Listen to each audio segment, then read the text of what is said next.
Good evening, everyone. We're doing the D and also the D and then some D, and though there is no guarantee of any D, but there will be other fun stuff, and it's time to get started. So let's just jump right in, shall we? Okay, so I will give you guys a recap because it's been a while. Good. Let's see. I'm thinking back as well. Last couple of things we did was we took the city of Orvis. You guys had that event where you helped out Ferris and Holtzman and all those guys.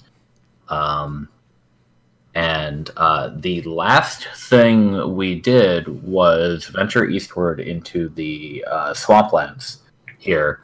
I recall that Nimbus and Alvis Taver were following a map that was made with the help of that event that occurred. They were able to get a contemporary for that time map of the area, and they found that the swamplands were a little bit different than the map said. They found a building that had a lot of gross slime in it. They got attacked by a very big frog in the swamp and made it out alive. And then the other three of you guys who are here tonight, last time went tracking down some really, really tall, really big, friendly lizards who your local animal tamer, Maisie, suggested might be useful as beasts of burden in the swamp. They are, you might recall them as,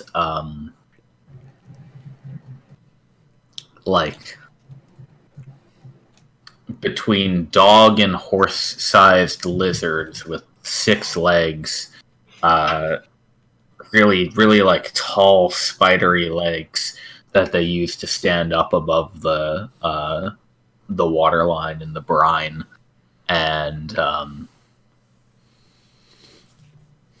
they also have long tongues and like to eat fruit.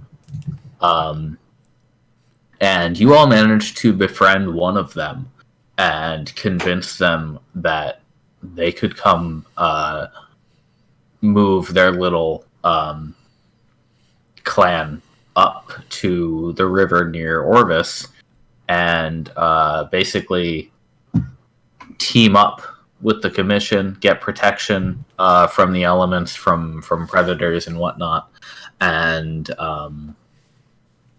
then Maisie would essentially add them to the team as beasts of burden to be used throughout the swamp. So that was fairly successful. You guys found a spot that they liked that's nearby over at the Thesbridge location. And over the next couple of weeks, Maisie's planning on running out to go join those lizards, convince them to all migrate over, and work out a mutually beneficial deal with them to join the commission. But that's the last thing that happened. It's currently in game the 23rd of the 11th month of the year 1219. It is cold. The swamp is wet. And the nights are getting longer.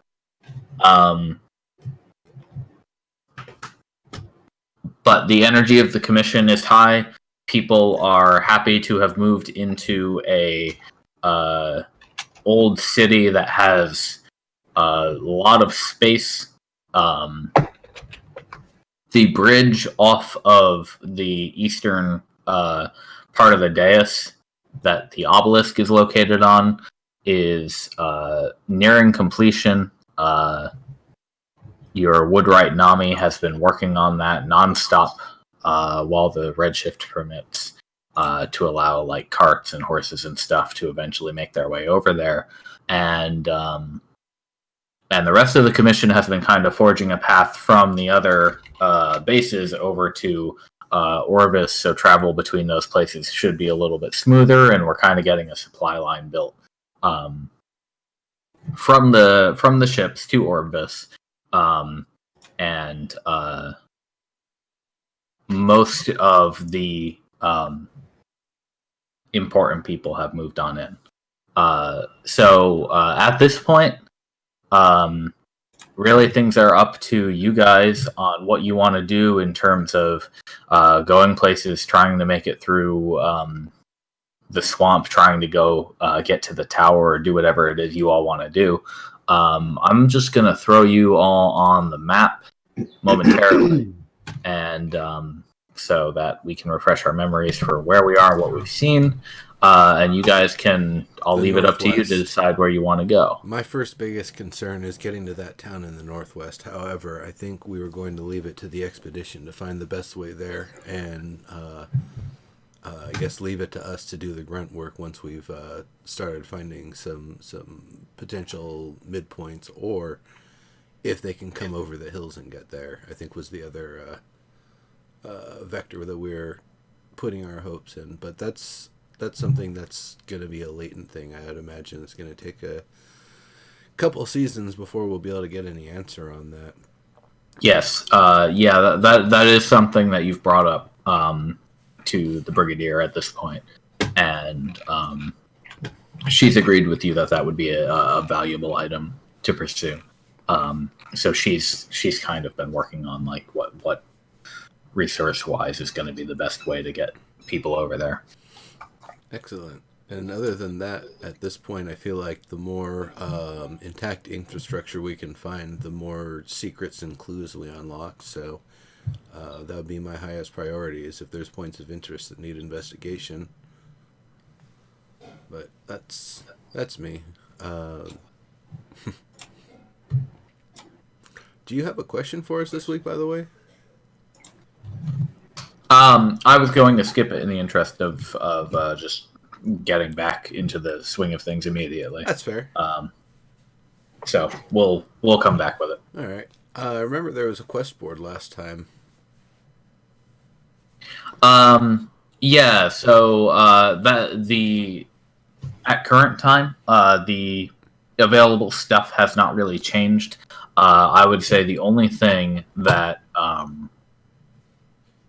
is still pending from last time is that Soriana, in her new setup over here in Orvis, has put out a request to get the material she needs to make a certain type of defensive potion. And if you were to check the board, that is currently the only major thing up there. Well, other than that, I mean, that tower out in the water is rather interesting. Since it's been discovered, has a ship crew been able to sail out and investigate it yet? Well, nobody has anything that is seaworthy in this location yet. And nobody's yet made the trip or attempted to make the trip like around south at this point to see if they can get there from the south. But it is something you can see from like the shoreline here. So anybody who's been around this location would have seen that. And as a better description, what you can see is it's difficult to tell the height from the location you'd be looking at it. But on the horizon, you can see a bluish white spear of a tower, and it looks like it has several prongs, like a kind of like a hilt guard, poking off the bottom of it around where it meets the horizon line. That's interesting. Yeah, I mean, it caught my eye the first time it got revealed on the map, honestly.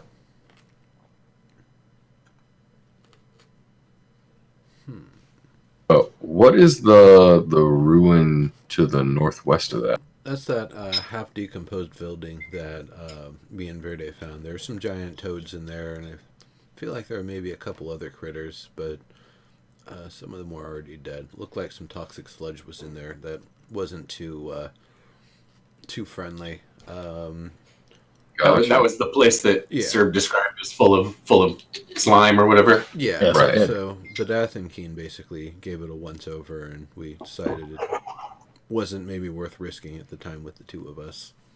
Yeah, that was the duo adventure where you just went out alone, right? Yeah, it was just the two of us. Yeah, I remember that one. And he almost got eaten by a frog hemoth. Right. That's fine. I'd forgotten about the lizards. Thank you, sir, for the summary. Oh yeah, sure thing. While you're giving Yeah, that one was fun. the summary there, I actually went and checked back real fast. I looked at the last YouTube video. It's like, what was it? Oh yeah, the critters. Right. Cool stuff. Well, I admit, I am super curious about that tower. I am too. Yeah, the Sea Spire. I'm inspired. I also wouldn't mind making some headway northeast towards the tower, though. And one thing I want to remind you guys of is you're not going to have them this week because they're still like moving around. But as far as movement in the swamp goes, everything east of Thesbridge is basically difficult terrain. So you guys are going to be moving at half pace from normal. But once Maisie is able to convince these lizards you befriended to wear saddles, they should be able to move a lot more easily through the swamp and get you going places a little bit faster. Did we Nice. when during that particular trip, did we determine that water walk was not viable on the swamp so as to bring back regular speed? Water walk would be viable. I think it only lasts an hour though, right? I thought it was 8. Can you go ahead and ping it, Naya? We'll double check. Because yeah, water walk would work fine. Because really, the biggest problem you'd have is walking through. Nope, 1 hour.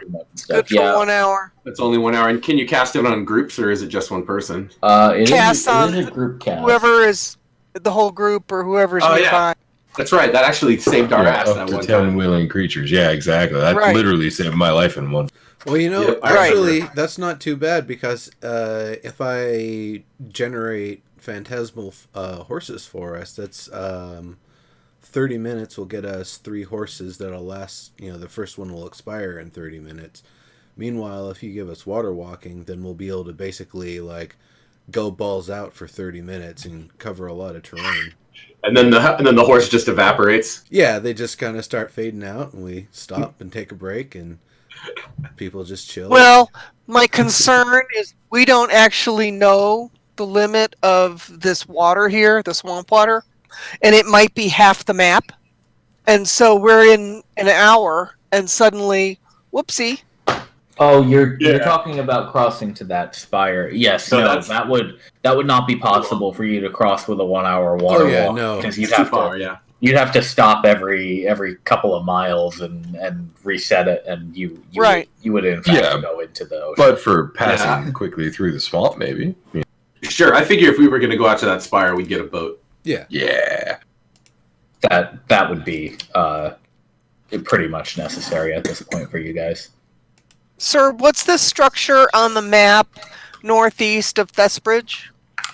I don't remember. That is the place full of dead slime that we were discussing. Okay. With the frogs. Yeah. Right. And Nimbus, you don't remember any indication that perhaps that place has some connection to Spire out in the ocean? The nearby structure? Well, right, because it's right at the water's edge. Maybe at least we could get a boat there. Yeah, it was at, like, literally on the water line. It's kind of a nasty building, but I mean, it could be a reference point for being able to set something else up. Or if it was a landing place for the people or whatever it was that uses that spire to come across, But I also don't know how strong the ground there is itself. The area looks like it's been rapidly eroding away. I don't know exactly how fast, but certainly not like, I wouldn't want to build something there and then 2 redshifts later it's suddenly, in the water. Oh, sure. I wasn't actually considering building anything there. I was thinking that if we were interested in investigating what that spire was, we could go there and look for a boat. That makes sense. As a launching point, yeah. And maybe even find something that will clue us in about what the spire is for. I'm just going to click that for a second to read the text of it again. 5-foot cube. Lasts for 1 hour. 8 hours is only at the highest level. Okay. So unless I get some unique, newfangled, specialized item for me that allows me to have a fixative property that I can keep my frozen stuff frozen indefinitely, no, I don't think I'll be able to make an ice boat that'll get us there. Right, just a block? Little one block? Well, I mean, I can kind of make five blocks together as a boat, but because we'll be in it, I won't really be able to reinitialize. I mean, I guess actually if the boat's big enough, then we can walk off of the parts that I'm refreshing and then just, we do this little shuffle real fast. Like a giant ice conveyor. Yeah. The ice barge. I mean, technically I'd probably make the boat out of 4 of them and then use my 5th instance of the spell as our propeller. And use that right. in conjunction with the bracelet thing. That is some cartoon bullshit. Wizard! Exactly. Shape in water. It's not that it isn't a feasible approach. It's just that if we get attacked in that, we're kind of screwed. If we're attacked in a regular boat, I think we have a higher chance of at least being able to cling to the flotsam while I rig a safety raft up out of ice. Right, absolutely. If we're attacked out there on the ice, especially if I just get conked out, for an hour, then then we're basically on water walk at that point. Like, it's not concentration, at least. It's not concentration. Yeah, okay. No. So, but yeah, if Nimbus goes out, then after an hour, it will start melting. Yeah. Yeah. How long can you tread water? Here's the thing that I've been thinking about as we talk here. If Maisie and crew have the technological skills and perhaps have had the time to research while we're here, a combination of modified horseshoes that are better for getting through the swamp, or at least having less drag so they don't get stuck trying to pull up out of the muck, as well as wide hollow-wheeled wagon cart wheels, so that way they kind of stay afloat better and the wider surface area keeps them from getting too deep. That is viable. The thing that I would say occupies most of the time represented by the difficult terrain, however, is that literally finding your way around spots that are liquid, not just wet and muck. Right, but like literally too deep to pass. Yeah. Right. So most of the time you guys have spent navigating this swampland has been kind of picking your way across these marshes, trying to find dry land to be able to proceed, or occasionally with some druid help or whoever has it, just taking a quick hop over a river or whatever needs to happen. Yeah, Right. I mean, at this point, if it's just like water, if it's like, let's call it 90% water or higher, I would imagine I can just freeze it and, just, we can bridge it. That is true. I can now make 5 instances as of level 5, so, that's definitely enough. 5 by 5 by 5 cubes, or, whatever I can put in that space is pretty substantial. So that's Yeah, that is a lot. That would most likely hit the floor most of the time. Yeah. Or be wide enough that I could just bridge it across the solid parts. Mm-hmm. So yeah, I mean we've got some ways. It's rough, but we can make a straight line sometimes when we need to. Right. So. Right. Another thing that we could try to do is follow the southern coast and see if it actually does connect to the ocean. Oh well, I see. we have that map that shows that eventually we are going to meet some form of bay or another. It's just, I don't know. The more I look at the map here that we've got, the more I kind of Looks feel like the peninsula. It looks like that spear crashed down in the middle of the bay and just blasted water out or something. Like it's some sort of water spear. I know that's just a silly, sort of idea, but there's been weirder things out here. Right. A giant sword from a giant war that got disarmed from a giant god and found its way there. Magnetized by the Redshift. I think I'd be inclined to head north, due north out of Thesbridge, and try to flesh out that map. And it would kind of, if we kind of go north and then a little east and then north and then a little east, we're kind of following that hook, but we're opening up the map to see what there is. And in general, heading toward the tower, although, to be honest, we are a long-ass ways away from the tower.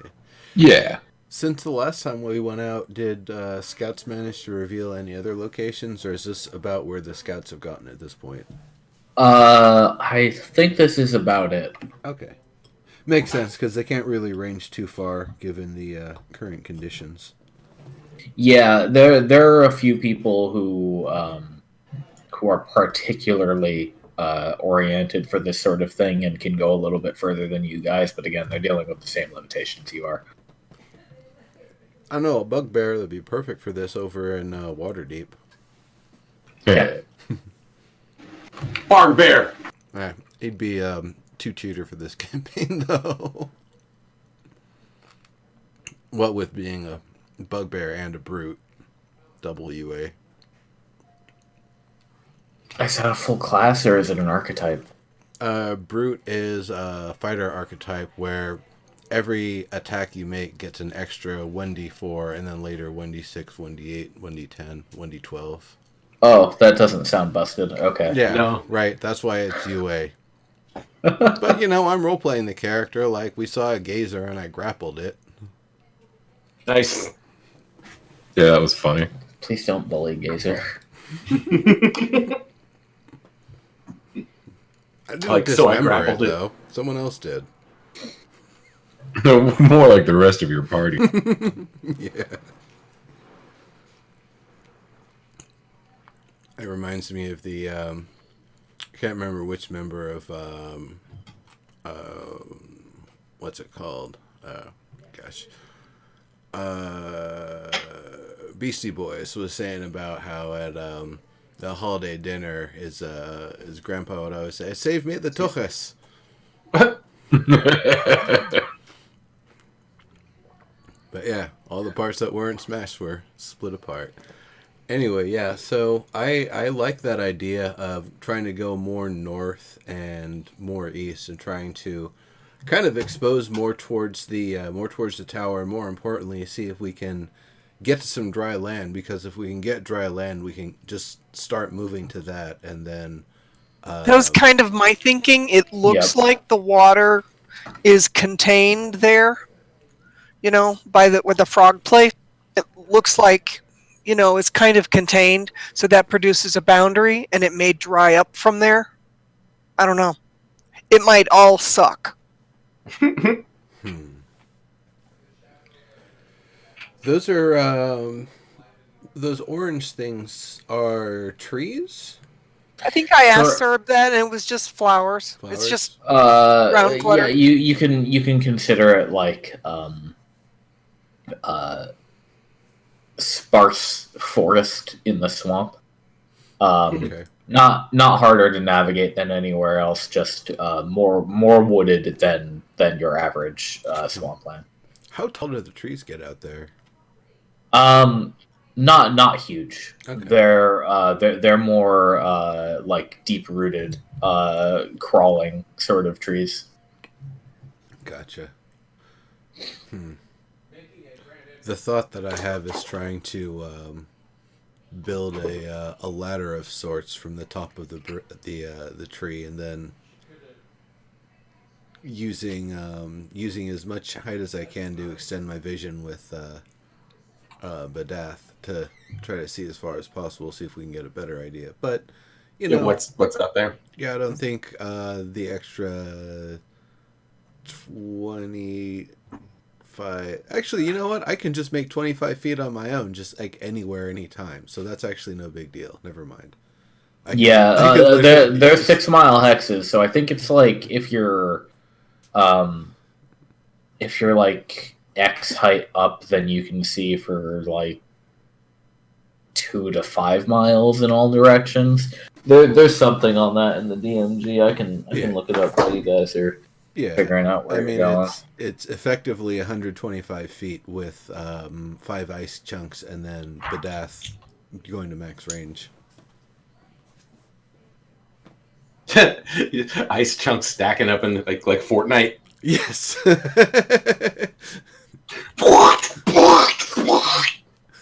I mean, that's why. Hold on a second, guys. Whoop, whoop, whoop, that's what I got that Go, little bird. For. That's exactly why I got the endless water bracelet, so I could just make ice wherever.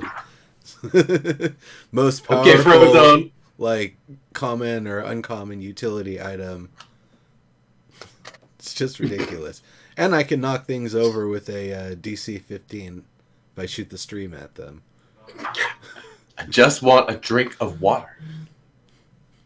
Oh, where the hell is this? So I think that's a good plan. I think trying to split the difference of where the river's at and where the bay's at to try to find dry land, because if we can find that and potentially a structure we could potentially get a small crystal at, that would greatly increase our ability to range the area. Or not even that, if we just know where it's at and we build a damn road.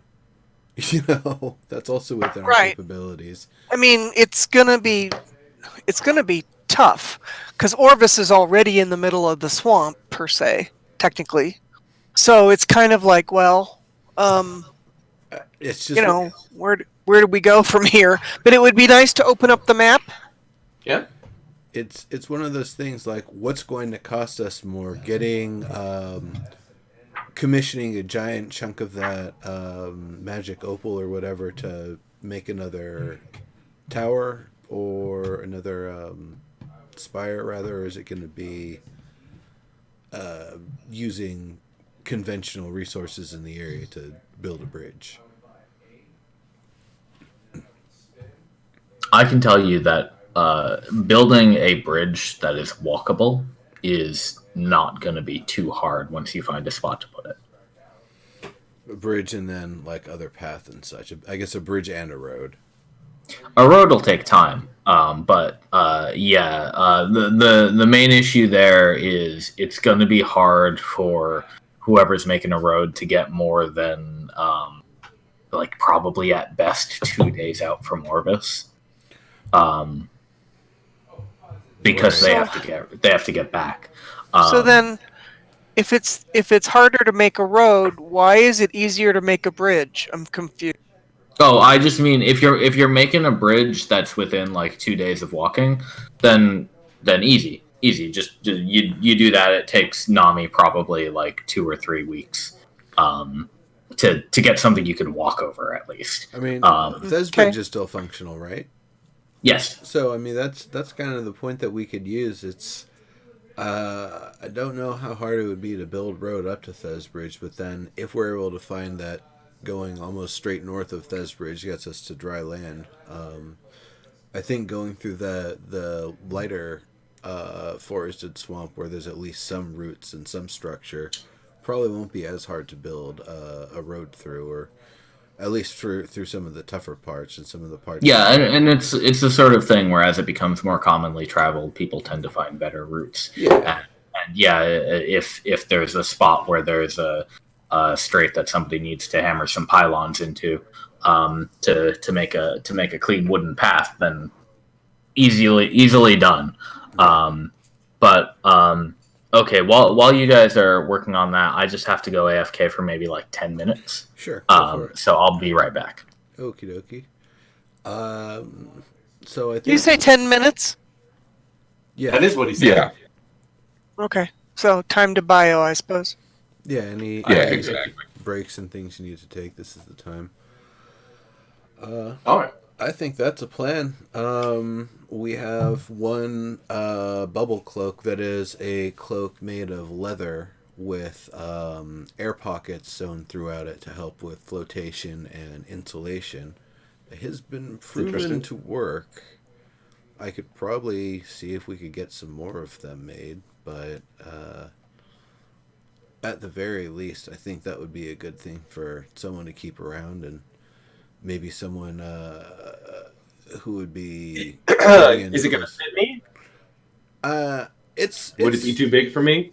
It's fairly large. If I remember, Montlarin was able to fit into it with his armor. Yeah, well, that means that's way too big for me. I'm a dwarf. Yeah.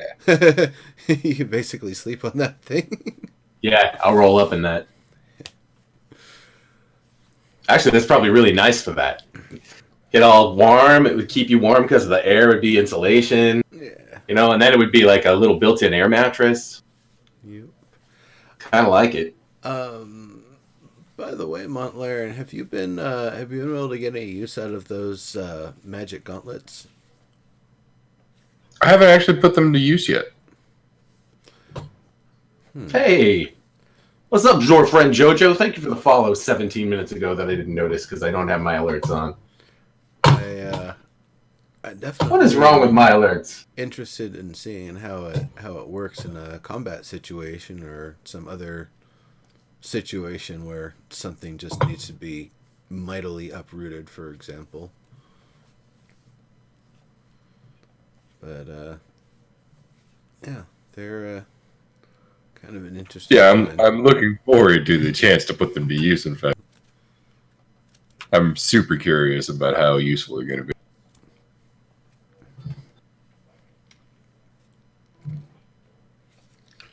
All right, I'll be back in a sec as well.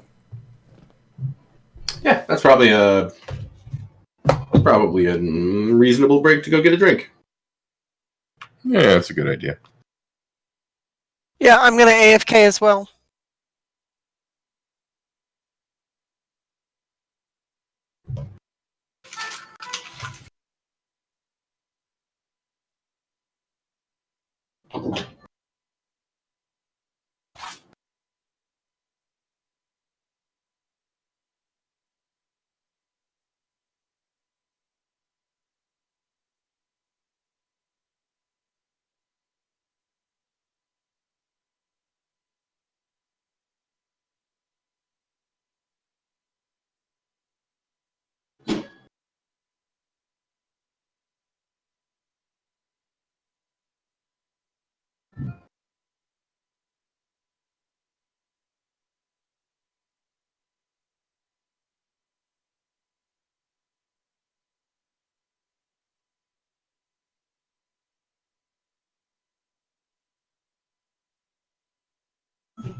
It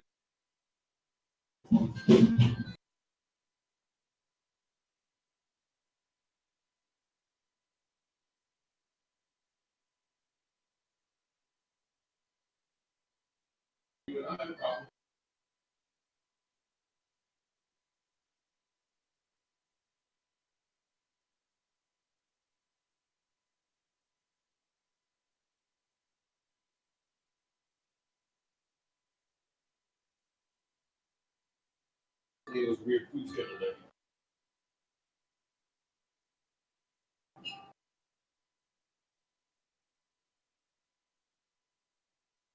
So this is directly related to slightly off butter, slightly under.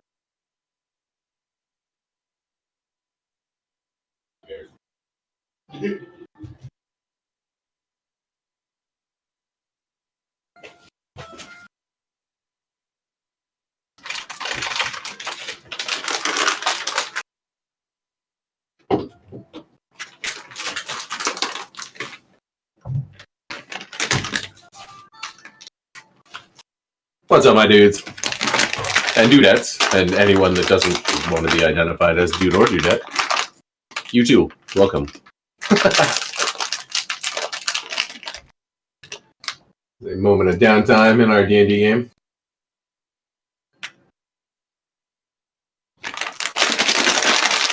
We have some gummy bears.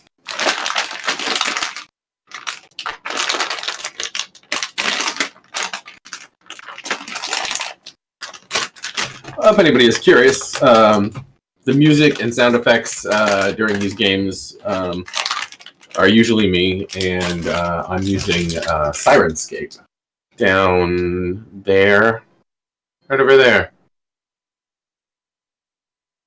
It's free. Give it a shot. It's a good tool. You can do a lot of fun stuff.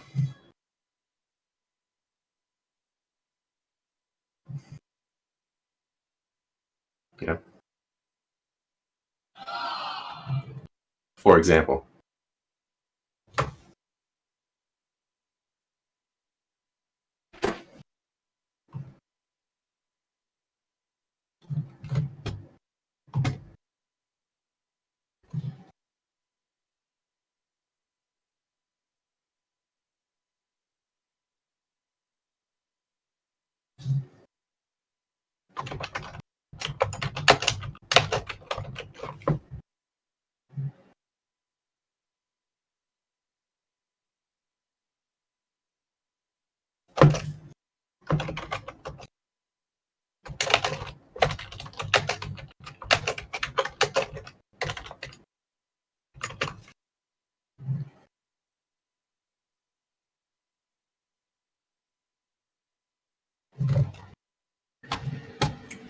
I think it's time for a joke.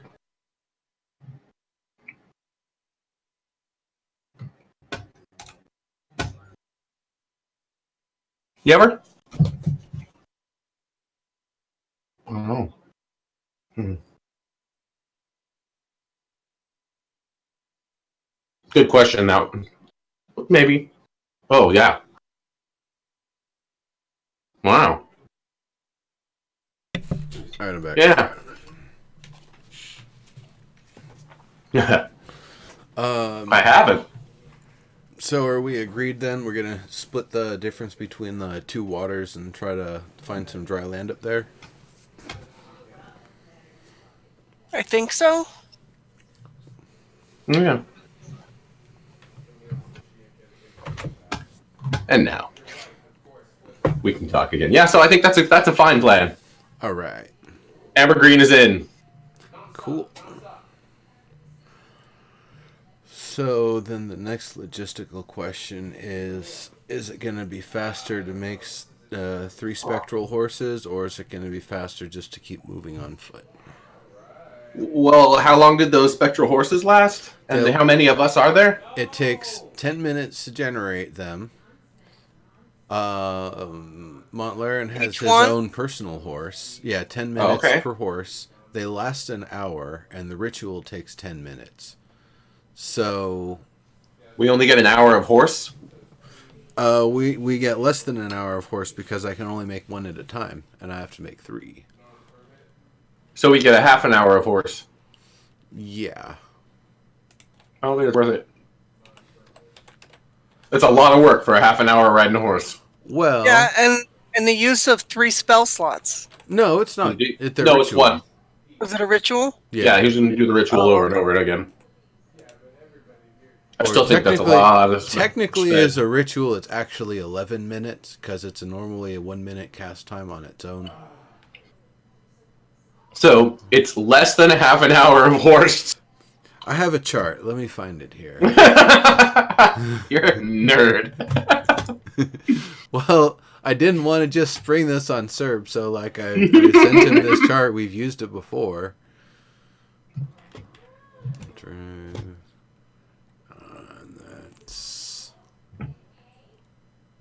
That's night drops, inventory.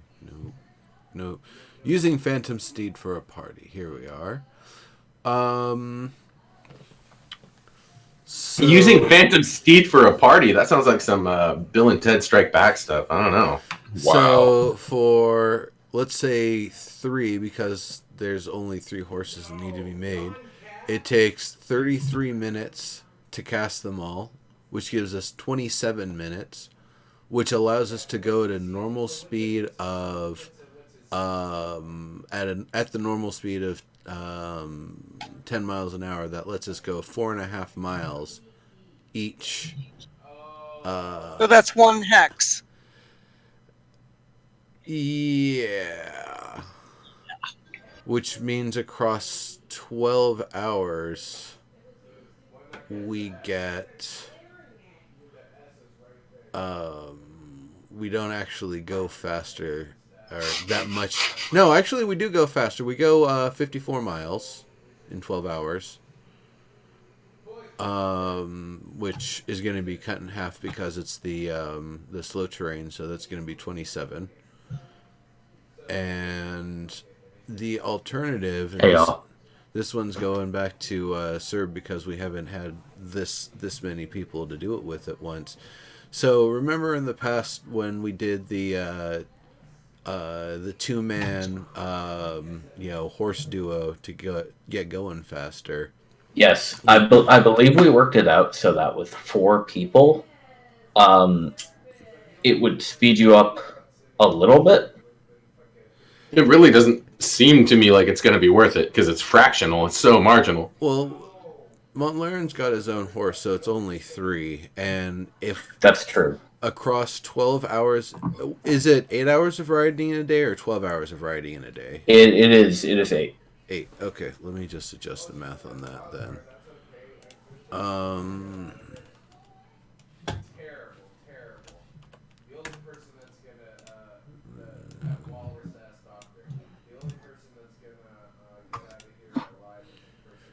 Four times 8. That's 36 miles in a day if I'm pulling 3 horses and then we're moving at the normal speed. If we were moving at the fast ride speed of 5.85, we would go 70.2 miles in a day. Oh no, actually let me adjust that. That's not right either. Hold on. It would be 46.8 miles in a day. Now that would mean we're doing the fast ride, but our steeds themselves aren't going to be getting tired because it's because they're phantasmal, right? It's a fresh horse every hour, and it's like the smoothest ride you can get. So I don't think we're really getting exhausted by it. Plus, with 33-minute breaks in between and water walking, so they're treading basically over any water at that point. We're basically hauling ass across swamp. Right. So how far per day did you say it was? It would be for 8 hours of travel using fast-paced speed.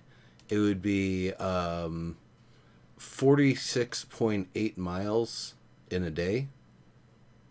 Okay. And that's with 33-minute rest in between 27-minute spurts of riding. So 27 minutes on, then they start fading out, then 33 minutes of chill, and then another 27 minutes of ride. And so that actually gives people a chance to survey the area and stuff a little bit. I was going to say, yeah, how many rolls do we do? Like, how many do we have to roll for encounters basically every time you reload, so it's once an hour? In terms of like encounter rolls, those are per hex rather than per time. Right, so the same rules would apply. Oh, yeah. All right. We just get more hexes in a day, in theory. Yes, you would. All right. In that case, if we really are going to get more, if it is going to work out, then all right, let's do it. All right. Well then. Yeah. Okay. Me too. Cool. Okay. Can you repeat the miles per hour you came out with? The miles per hour is shit. We're not going to be able to do that because that's going to wear out Montlaren's horse. We're going to have to go at the normal pace, which is fine because that's still 36 miles. And if we're using the water walk with every ritual refresh, that means that's a real 36 miles. Right. Also, for what it's worth, I can actually, I can kind of save scum my horse, you know? Really? Is it that you have to recast? I thought you had to recast with the slot. If it dies, I have to recast with a slot. That's the rule. Hold on. But I can also dismiss it at will. But does that refresh it? Does it come back with full health when you do that? I don't know. Toss your spell out there, Montlaren. Let's see. I assume I've had a long rest since the last time I've played. Yes, sir. Yeah, that's a good point. Yeah. Oh yeah, good call. Hold on, let me load my sheet up here. Click the button. We can manage the downtime stuff and the off time. It would just basically be scroll management and Badath training stuff for me.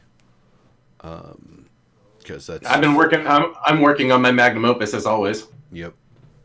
Someday I'm gonna release this album. It's gonna be fucking amazing. Hell yeah. Okay, you summon a spirit. It serves as a mount. Anytime I want to bring it back, it costs a spell slot. That's how it works. Yes. Yeah, casting the spell again summons the same steed, restored to its hit point maximum, and one would presume alongside that it's like endurance. And what it doesn't say is how long it lasts. It lasts indefinitely, basically. It's a horse. Yeah. So. Yeah. It's basically like a familiar, except for paladins, and not a familiar. That's pretty neat, though. Yeah, it's like Zoro's horse for paladins. Yeah, exactly. I like that anytime it gets grievously injured but not dead, and you're like, oh, we're done, they're gone. Okay, horse, get the fuck out of here. And it goes poof, and then you go, actually come back, and it comes back whole. Right. What's funny is summon Greater Steed that paladins get when they hit level 11 if they want to. Bards can get at 10. Because the numbered spell scaling is halved for paladins, so if you're looking at just raw number level, which it does, rules as written, a bard can totally take summon Greater Steed at 10. Yeah, that's pretty funny. Or if their lore and their DM is cool, like I was gonna do if I went full bard in Curse of Strahd, then I was gonna save the any class spell slot from 6, wait till level 7, and just pick it up then. But things went different. Quite different. And then we killed the hags. Yeah, we did. Well done. We killed them bad. Bad is the right word. Yes, badly. I meant to say badly. It is an adverb. All right. Cool. So we're gonna move then at the normal pace. Gonna take the water walks. 36. That's 6 hexes in a day. Yeah, that Damn. would be that. That's a lot of progress. All right. Through a swamp, it is. That's double pace. Yeah. Ninja. All right. Are we ready to go then? Let's Any- All jam. right. So any- let me know. Let me know when I need to cast Water Walk. Okay. Well, So- right now you would be casting it while I summon the horses. Okay. Yeah, the way it's gonna work, it's gonna be hourly, basically. So in on 30 the hour as the In as the 33 minutes, when the 3 horses are up, I will cast Water Walk. Yeah. Now, Naya, you can do it as a ritual. Don't forget. So Yeah.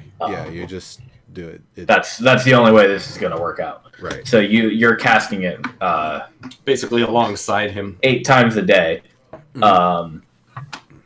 and then water walking the whole party for an hour. Yep.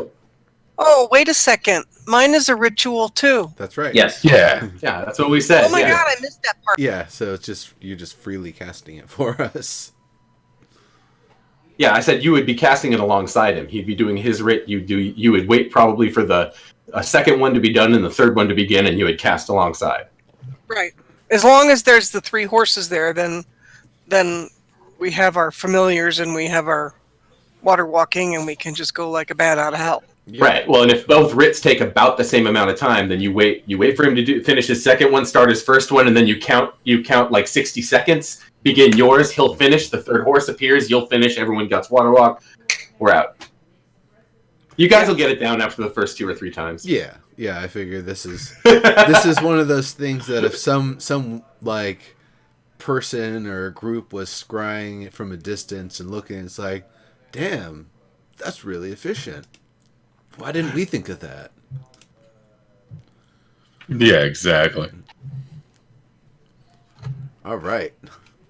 Yeah, we are kind of a commercial endeavor. Not exactly commercial, but a fairly martial group. Yep. It's technically military. So Caramel. okay. There you go. Why don't you guys? Here's how we'll do this. So you're gonna have to roll 5 encounter checks in a day. Okay. So why don't you guys tell me which hex you'd like to go to, and then all 4 of you and me will all hit the encounter check button simultaneously, and we'll just adjudicate it for the day. Okay. Encounter check is just roll d20, right? It's a button on your UI, right? Yeah, it should be below your avatars on the screen. No shit. But yeah, I it's a D20. Do I just click myself? I don't actually see a button. Okay, if you go to the icon on your chat window next to the my settings, there should be a show macro quick bar. Oh, okay. button there. Encounter in bar, encounter check. Okay, I want one or both. Encounter check and then encounter. Which one? Both of them, but you're going to be Cool. clicking encounter check first. If you hit the magic number, then we'll click encounter. Word. I really wanted to set it up so it would auto roll the whole thing with if statements and everything, but Roll20 Yep. is too stupid for that. Oh, that is too bad. That's the. Can everyone see that path? Yeah. Yeah. That's kind Yeah, of what that I'm works. thinking. Does everyone like that? Yeah, Yep, that works for me. Exactly what I was thinking myself. Yeah. All right. Okay. Yeah, let's all hit that button. So remember, the first text is free, and then the rest is. All right, the rest count is us down. text. You said. I'm sorry. You wanted which button? The. Encounter 4, check 3, button. Okay. 2, roll. And we'll just say it'll be in the order that however we all rolled them goes. So what's our magic number around here? Oops, sorry, forgot to roll mine. Oh, you're Oh, good. yours is just last then. That's fine. Yeah, you're the nighttime one, which is fitting. Okay. It looks to me like today's a pretty uneventful day. Yay! So I'll go ahead and clear out a couple hexes for you guys. and you can move your token. All right. Whoops, I'm still in paint That's mode. all the way. Yeah. Erase your line if you're in paint. I shall do that. Where is the eraser? You just gotta click it, and then you can hit delete on it. Okay.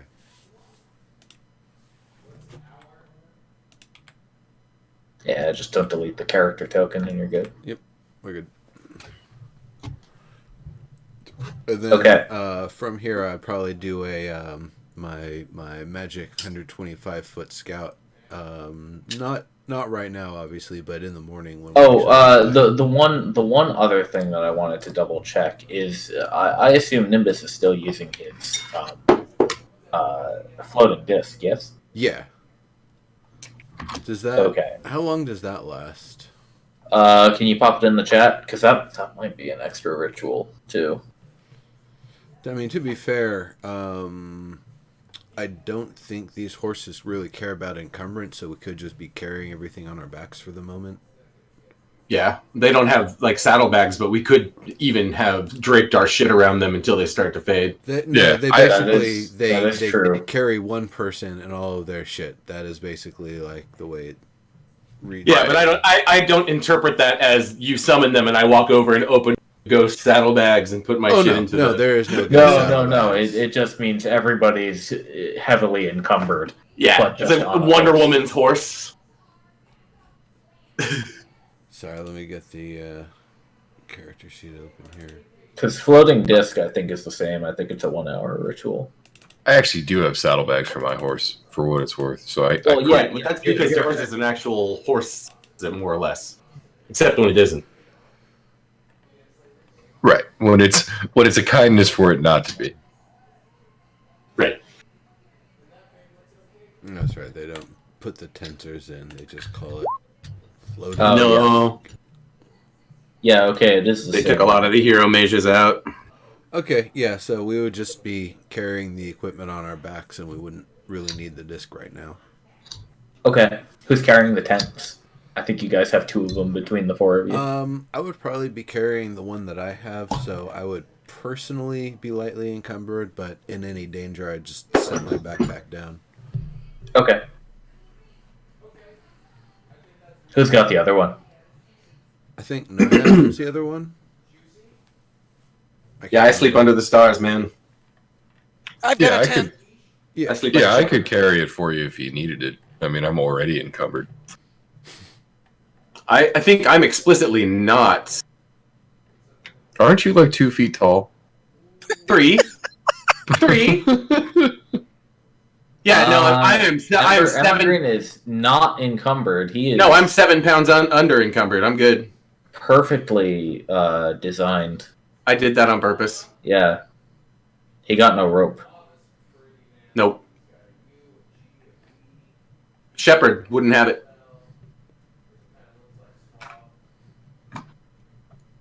But okay, I heard Naya say she's got a tent.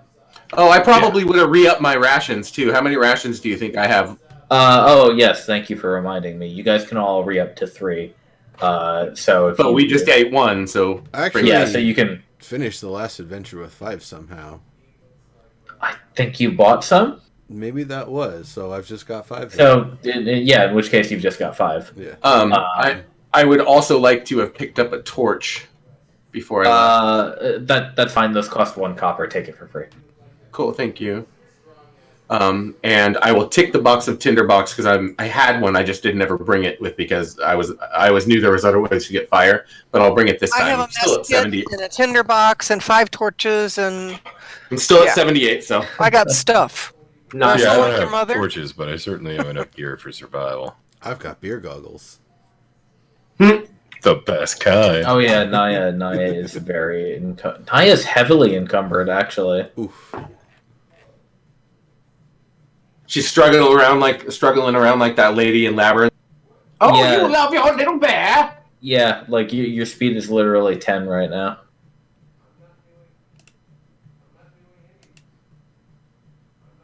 Why doesn't this adjust? It says my speed is 30.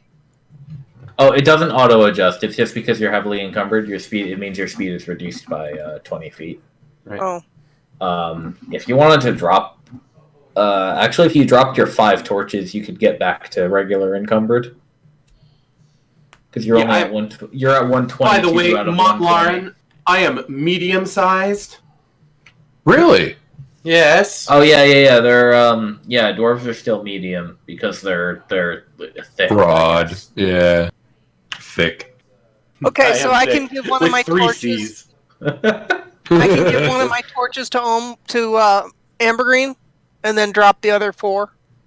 Is that how I got my one? Yeah, Yes. sure. That's what we're All right. making up here. Bitchin', that works for me.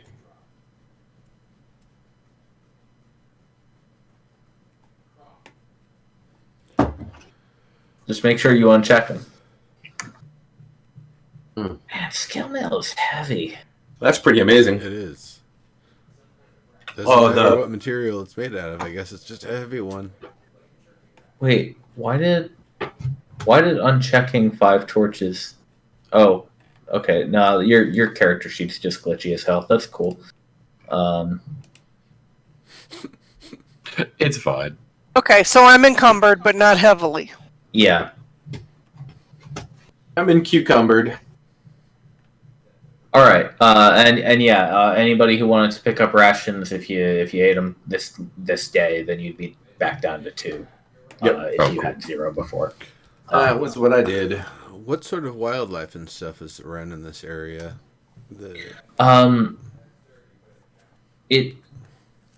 It's really not unusual most of the time. You see like pheasants and foxes and like small things that can make their way through the swamps. Ducks and geese in the wetlands. In more hostile conditions, you guys have encountered. I don't think whoever encountered them knew what they were, but there's definitely been sight of crocodiles. There's been sightings of frogs of various sizes. Obviously, our big lizard friends, and that's kind of the scope of what's been seen so far. Oh, and there were wolves. Big bad wolves last time around when you guys were doing that escort. That's right. Gotcha. Oh, that's right. Okay. Good to know. I'm just thinking about what might be huntable when there's time available. But of course, there might also be some plant life we can check out in the area. All right. So you guys make it out from Thesbridge. You are going quite quick. Half-hour breaks every now and then bursts of speed. By the time you get through the wooded areas and back out into kind of open marshlands, you've made it further north into unexplored territory. Again, sunset is pretty early in the evening this time of year, so you end up cutting it short around then, building up a campfire for yourselves and pitching your tents. Fortunately, it's not too hard to find dry land to build camp on. You kind of just stop in the nearest spot that you can find up on a little hill or what have you, and out of the muck. And this night passes smoothly. And just for reference, I would describe the terrain, even though it is very wet and swampy, you would probably consider the terrain that you're in to be lightly rolling hills, pretty much in all directions, barring areas where it becomes more forested and whatnot. All right. So we're on to the second day. If you guys want to pick your destination, and then we'll do the same thing we just did. Well, let's see what Sorry we about can that. kind of see in the Command. area with the 125-foot owl vision gives us. Yeah, let me double check.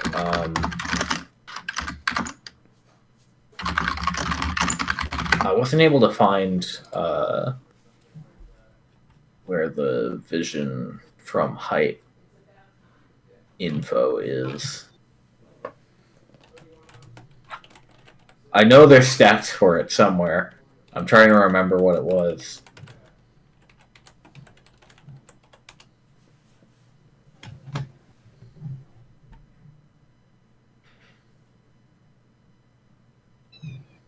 Oh, okay.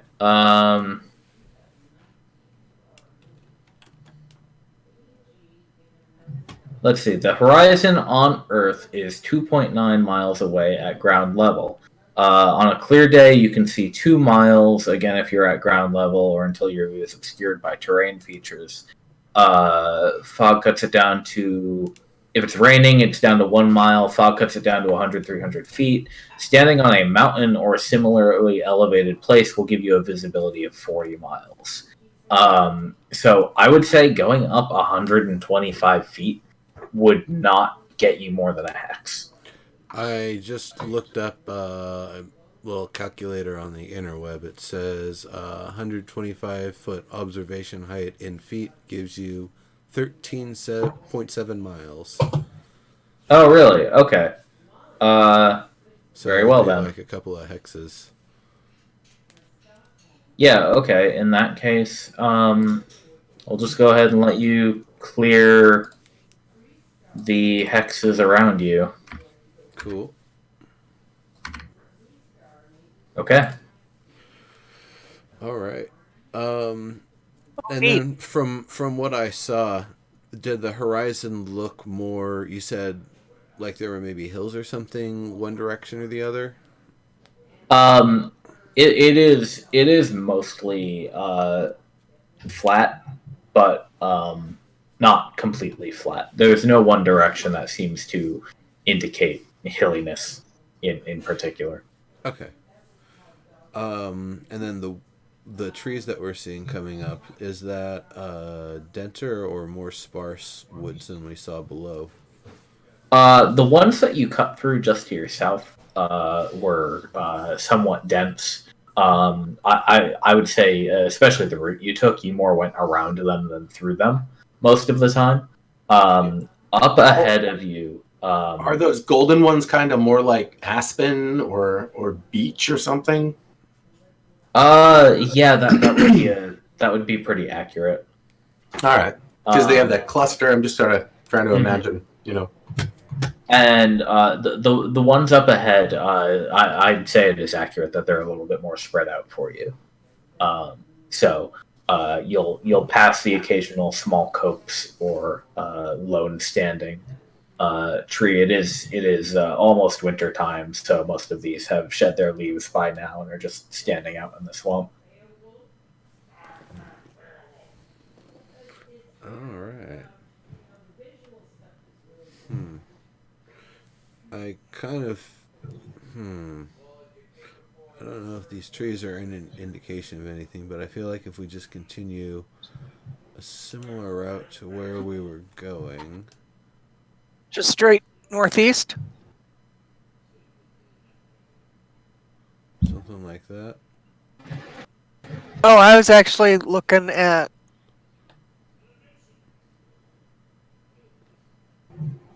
Just going like that, basically. Yep.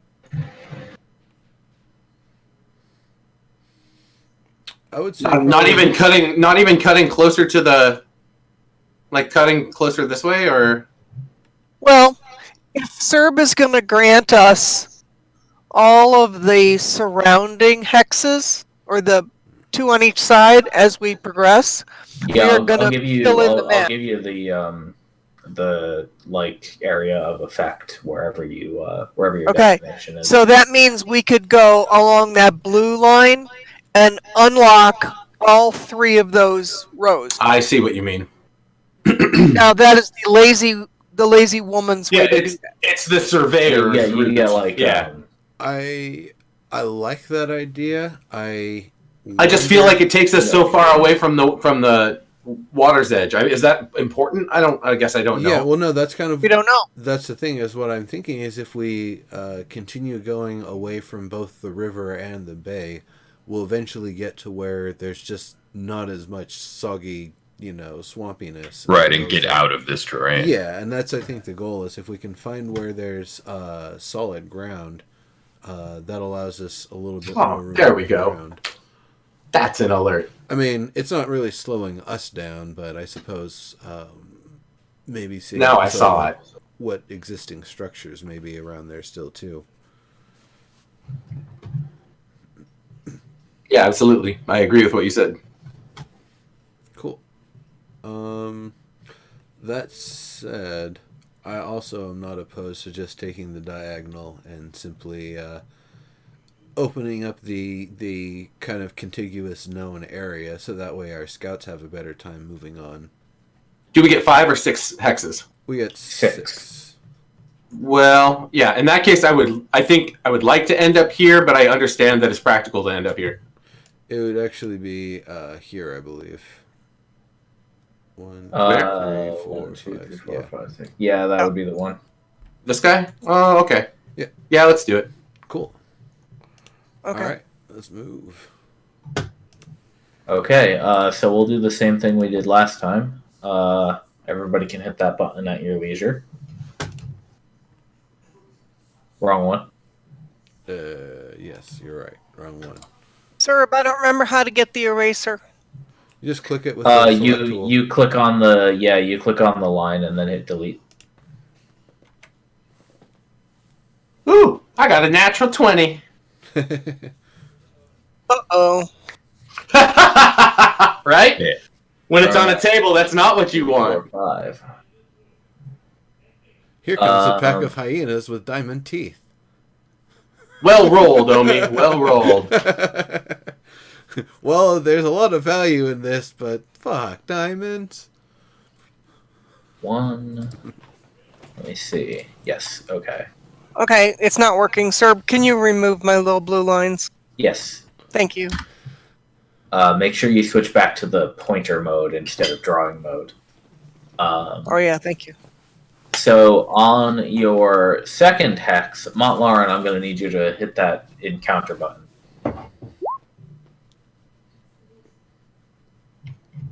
Okay.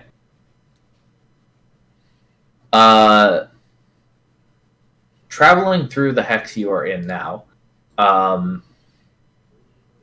can you all make me a nice perception check?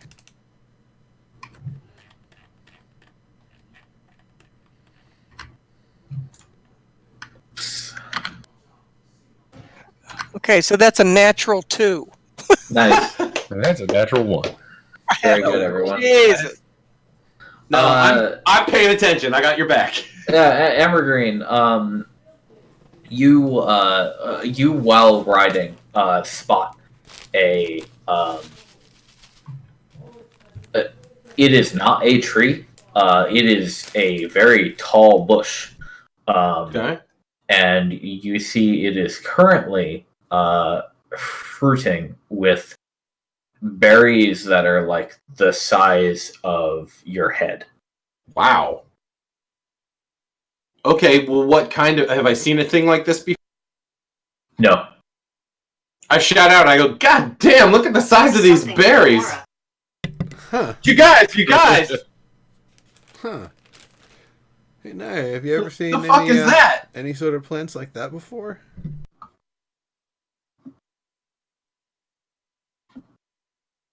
This is new to me. Yeah, we should stop for a second so I can point them out. Do you think they're dangerous, or do you think good? Like, is that something we would want, or something we should steer clear of? Well, regardless of whether If I can do anything with that. if they're healthy, I'm gonna or shoot. they're poisonous. I want to try to shoot a berry with my light crossbow. I have an herbalism kit. All right, but if I could shoot it, we'll see if it reacts. That's what I'm gonna trust Naya to take the initiative on this one. The thing that I'm wondering, honestly, whether it's harmful or helpful in terms of consuming it, I think it would still be worth, unless it's going to sprout legs and start trying to bite us, bringing it back so that our resident alchemist can mess around, grow some, mess with the extracts, find what she can do with it. Probably taste some because that's how Soriana rolls. But I think if we can bring her back a sample at the very least, that she'd be able to potentially grow in the swamps nearby. I'm sorry, I don't have that spell enabled. So, Nimbus, if you have detect magic upgrade or somebody does, but I do not have that. Oh, set. If that's the case, yeah, give me just a moment, folks. This is gonna potentially throw off our rhythm, but that's fine. You're looking for detect magic? So I'll cast that. I have to set that up if I want to use it. Oh, you know what? I don't have it. I don't have. I'll actually just, not as a ritual, just cast it straight up with the slot. Yeah, I don't have it readied. Okay. You cast detect magic, and you do not detect any magic. Yeah, there's nothing aside from your horses magical about it. We're the only magical things in the area here, so. All right. Well, in that case, do you want to grab a sample of that? How many giant berry things are there on here? Like 100 or? There are enough that it would not be difficult for you to fill a pack. Or do we need that packs, many? Rather, just a couple, maybe. I mean, unless these are like naturally occurring good berries. Well, I mean, I could fill a saddlebag. Yeah, I mean, yeah, I'm not opposed. I, mean, I just wanted to point out eight this heads wonder in a of duffel, nature. right?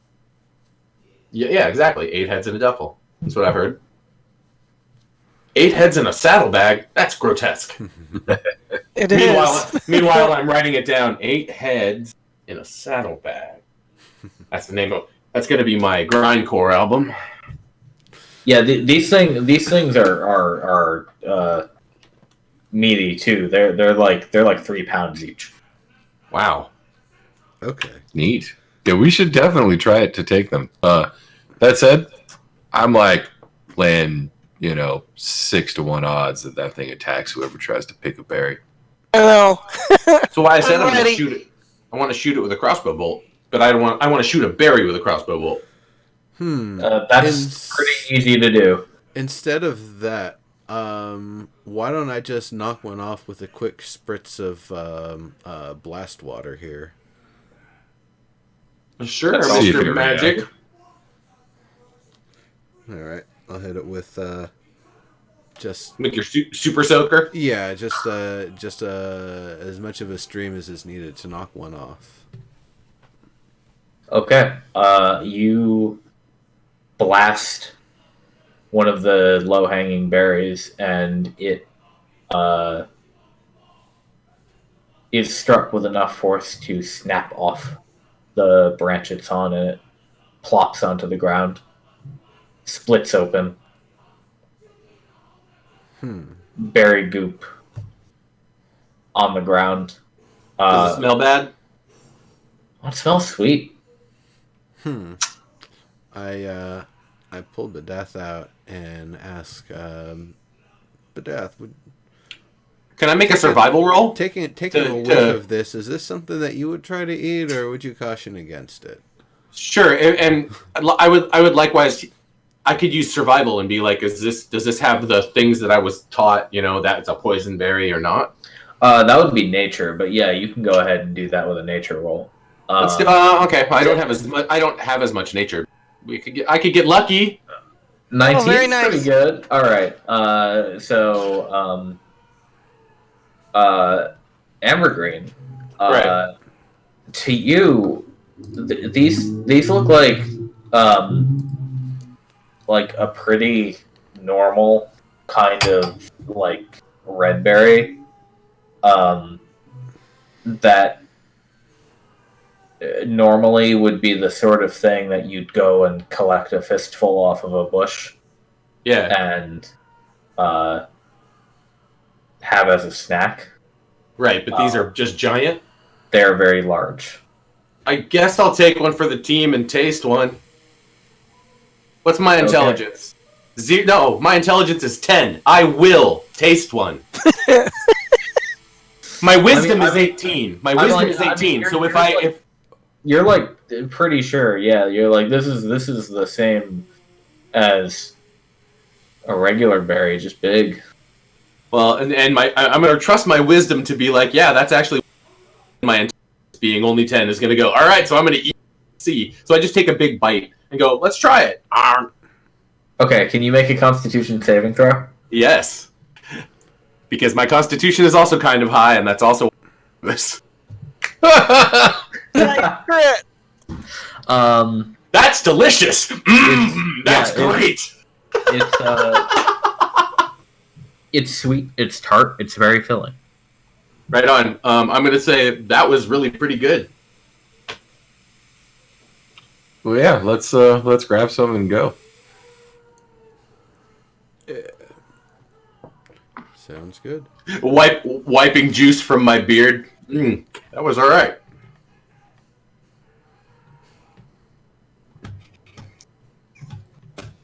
It's big though. You got to kind of like bite into it and then like shovel the rest of it.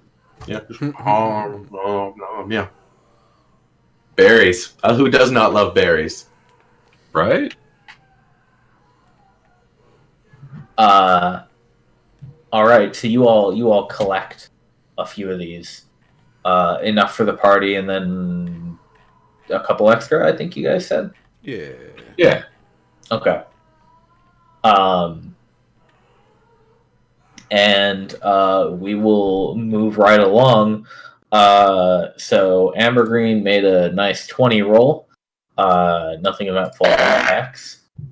Naya made a nice 10. So I'm gonna have Naya hit that button that says encounter now. Not encounter check, the other one. Oh wait, encounter or encounter check? Yeah, you did the right one. Yep. Okay. Let's see.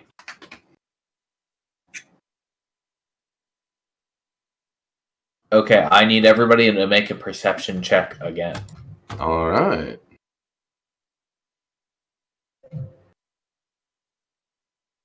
Oh, there it finally fucking shows up. I did not roll very high that time. It's because I was still high on the discovery of this awesome tree with this rad berry. So I was just thinking about it, picking berry seeds out of my teeth. Man, that was amazing. I'm writing about it. Berries. Giant ass berries. Check out, I'm writing a fun sort of limerick song about my berries are so big. I got big plump berries and they're super sweet. Pop them in your mouth, that kind of thing. Like, and I'm giggling the whole time. That's why my perception is so low. Okay, so here's what happens. I look over at Lauren and I go, Amber found himself a big plump berry. What do you think? It's not bad. It's not bad. You need a rhyme with to go with berry. Right. Something like cherry, but maybe something a little more risque. I'm not sure. Naya,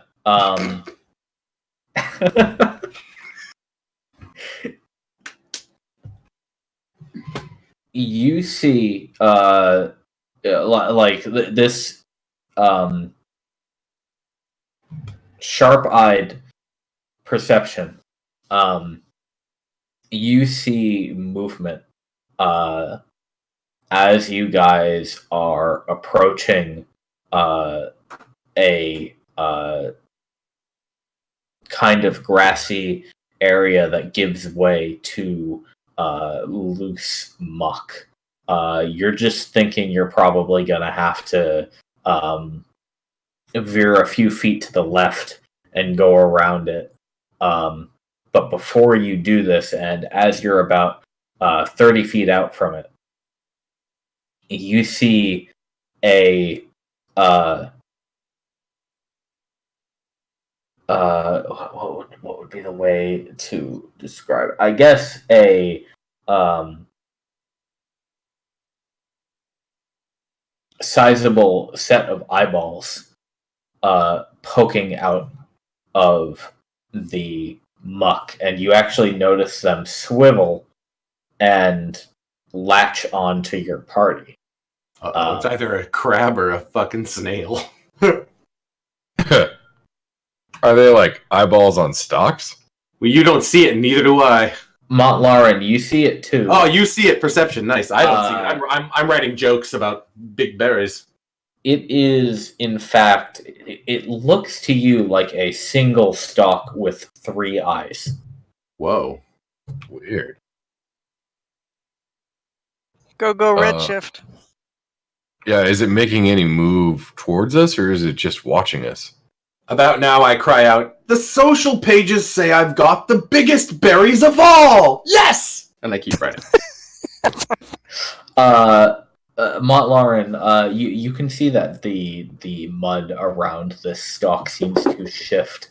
It's hard to tell if it's coming towards you or just moving at all, but there's definitely something under there. Okay, so I'm going to raise the alarm. Okay. We just need to all stop. Including you, Ambergreen. Okay. We got something, What? something in the muck ahead, and we need okay. to pay attention. Well, if you point it out, I'm sure I can see it. Yes. All right, Once I it's put been away my pointed out, scribble it's like, stuff very quickly. Yeah, that's the Froghemoth. We definitely want to not go that way and go the opposite way, probably really fast. The Frog King? Froghemoth. It's the thing that almost ate Elvistaver the other day. Oh yeah, I heard about that. I see. Wow. I don't remember it having 3 eyes, but okay. I would love to see that. Well, if we don't move, if only for a we'll moment. probably get a chance. They barely escaped with their lives, so we got to pay attention here. What is that? Snail icon means it's still underwater. Okay. But you guys can see the eye stalk. And you're like, that's the Froghemoth. It's a Froghemoth. I don't know if there's more. Yeah, I look over at him. Nimbus had an encounter with a 3-eyed big frog boy. I'm trying to memorize every detail I can see so that I'll be able to draw it later because I just put away my scribble equipment.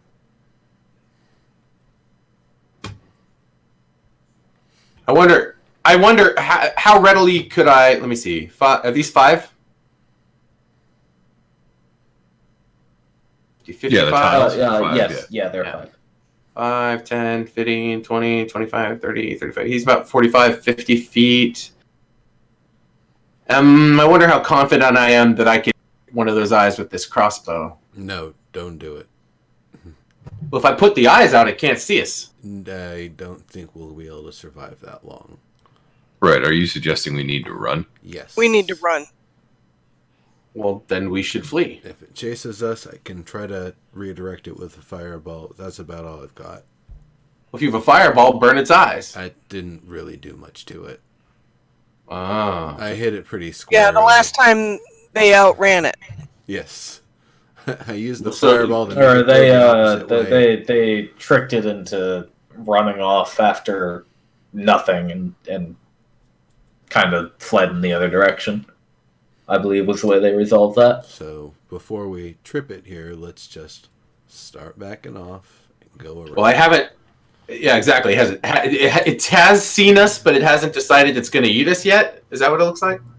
Oh, it's definitely looking at you. We should slowly back away.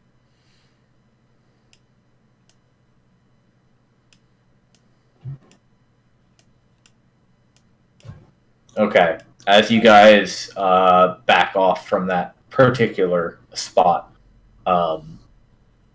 in the Naya, you see the thing. It slinks back beneath the muck with its eyes, and you just see the kind of the bulk of mud kind of just like moving around a little bit, but not toward you. It's just going somewhere else as you depart. Okay.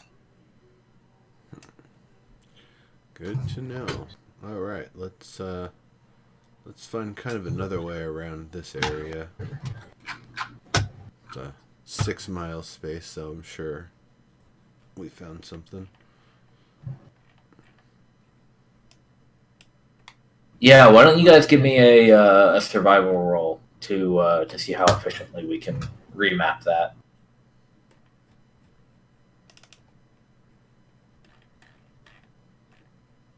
Oh shit! Man, it's a good thing we brought the city dwarf. Good thing you guys did. I am good not a rolls. city dwarf, dude. All right, I think I'm a pastoral all dwarf. that combined. Really? With a rock habit? How weird. With a what? With a Oh, rock? do you mean the music? Yes. That was divinely inspired, remember? Indeed. I'm just saying. I would have expected that somewhere else. It struck me the first time that I should play my flute this way and write these songs when I was sitting on a rock in the pasture watching over my sheep.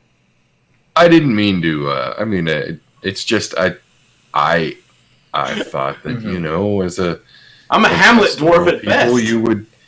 You would be inspired, by what do you people listen to? Real? By what? What? Reels? Yeah, like flute Surely. and fife and. Well, I have a flute. My flute is in fact my. I have a magical flute. My flute is what I create music with and how I cast my magic. And I hold forth my flute and I go, but listen to this, and I play some like Jethro Tull, like I'm like, that was the ode to the mechanist that fell from the sky, the chrome god. I don't have words yet. I'm still working on it, but that thing. Were you there? We saw it. We wrote about it. That's how I lost the use of my hand. Yeah, I was gonna say that one was. Montler was literally crippled for weeks. Oh, that's right. That's right. I take my paper and I'm like, I start writing more words. I'm like, crippled the paladin. Yeah, see, like that. That's amazing. Then he got better. Oh, maybe this is actually the rise of Montler. Oh, and I like back into writing for a second. I stumble away writing some stuff. Actually, I'm sitting on the back of the horse, so it's all good. Stumbled off the horse. I did not stumble. The horse meandered because I let go of the reins completely so I could write. Yeah. I'm holding on with my knees. You went full Minecraft horse. Yeah, absolutely. I'm gonna roll the next encounter because I also got a 10. Sounds good. So you guys have reached your campsite. How are you gonna do the for today? You guys find that the berries you collected sustain your hunger quite easily for the full party and do not need to spend a ration. Nice. Excellent. Sounds good. Very nice. So let me go ahead and roll this encounter. Boop. Nice 8. All right. When you guys arrive at the spot that looks good enough to camp, whatever seeds I could collect, by the way, I totally did. Yes. Yeah, that would have been easy enough to pull them out of the thing.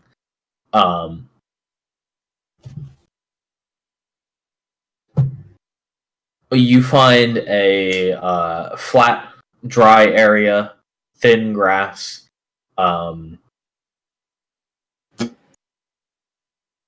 Close enough to a freshwater source that you feel comfortable drinking, and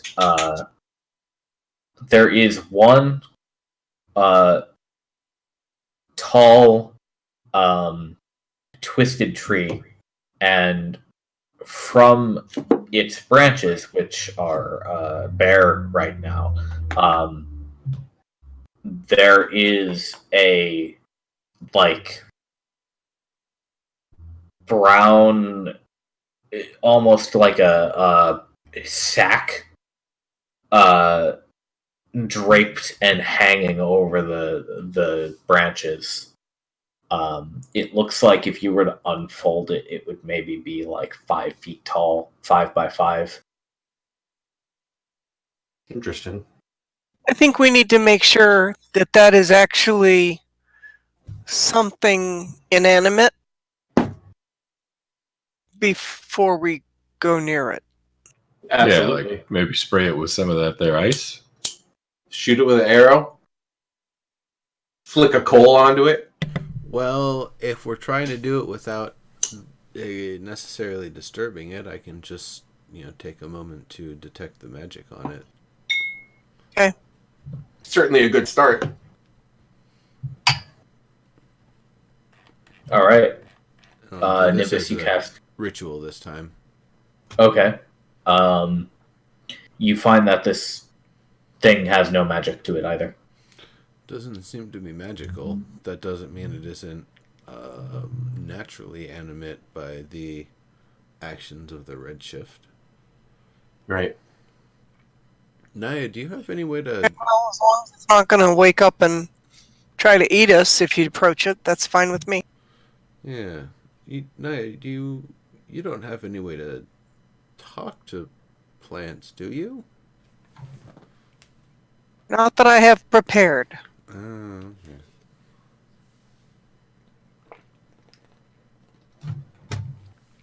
Me neither. There is a speak with plants spell at 3rd level, but I don't have it prepared. Gotcha.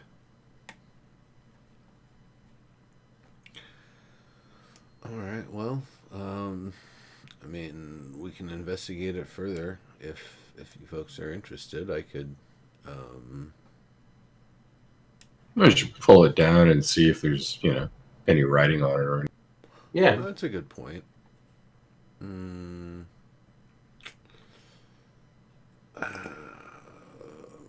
It's So it's Mont just Lauren, kind of draped over the top. You said. Yeah, if you get a little bit closer, you'll see that it's like this,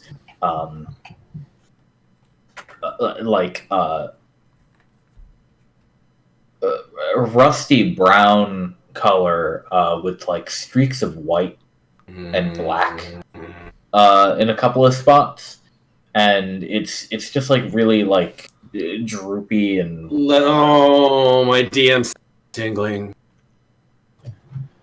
I have survival, but I don't have any nature at all. Looks kind of glossy. Oh, would really? I be afraid of things like this hiding in my sheep?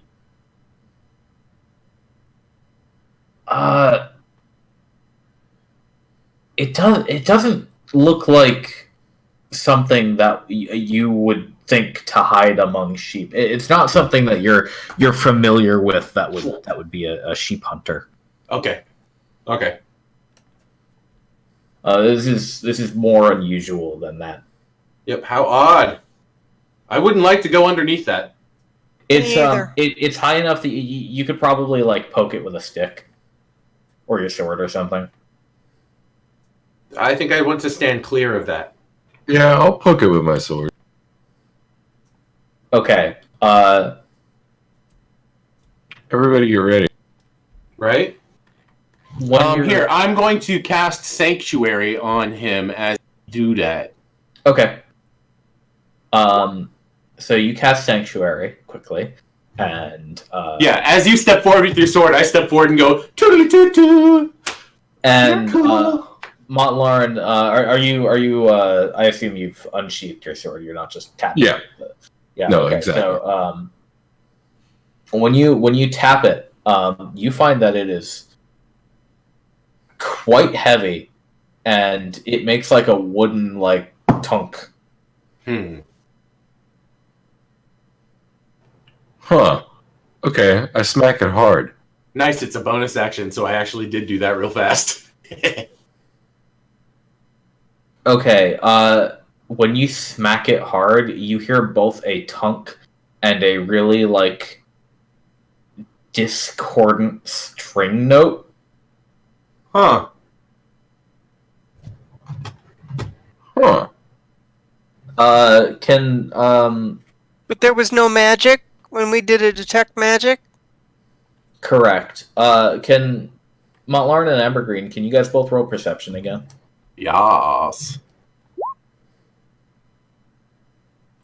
If I can find it. Where the fuck are you, Perception?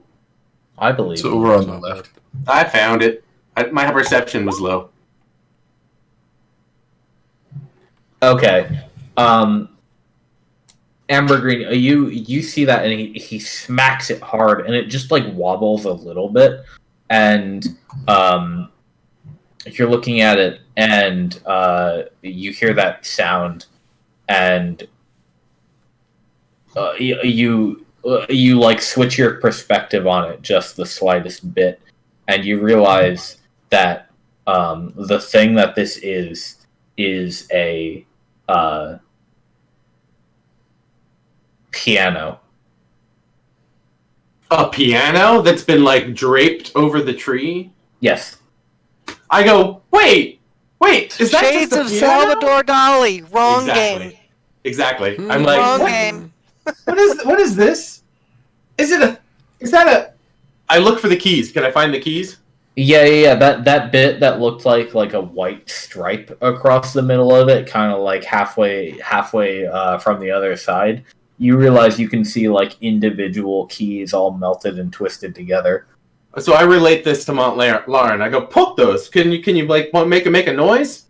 That's amazing. What a heavy metal instrument. That's so crazy. I'm gonna have to write a song about them. That's really the person sad. that could play a song on the melted piano. He could probably reach one of the keys. But that is fascinating, but kind of sad. Yeah. Melted piano. Yeah, I could try to tap out a little tune though. Yeah. All right. So the sound you get from trying to poke any of these keys is like, wrong. It is horrific. It doesn't sound good. That's amazing. It sounds like a piano that's up underwater and upside down through a tunnel. Right. That's awesome. I wonder how I could use that in the great work, like as a bass note, perhaps. You know, a wow, wow, wow, wow, wow, wow, wow, wow, wow, wow, or something like that. That'd be, I don't know. It really, it shows how crazed and warped. Somebody might be able to learn how to play this. We should mark this on the map. Serb, you get points for this one. This is Thank very you. inventive. Yeah, I totally take my stuff out, start writing notes about it again. Draw a little picture. I wonder if I can recreate this sound back in the outpost, so I can play tunes and use this with a more mundane instrument, right? Right. If I could make it happen myself. I could probably make some chunks of ice to help you get to the keys if you want to play with them a little better here. On like stilts. Pretty much. Does the thing make any noises that are similar to that song that keeps haunting me?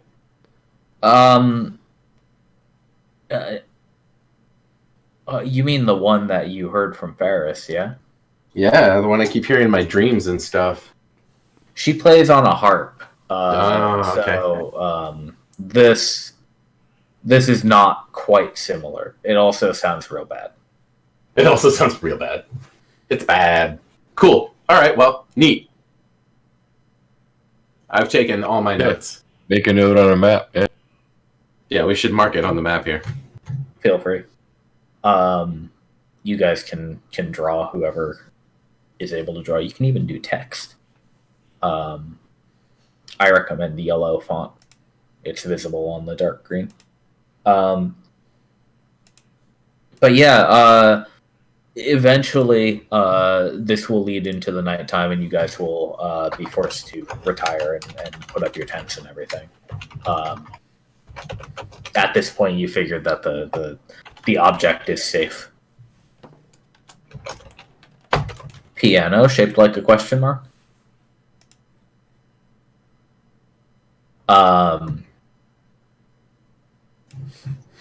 Good, thank you. Oh, if you hold down Alt, you can move things on the map without forcing them to grid snap. Oh, nice. And then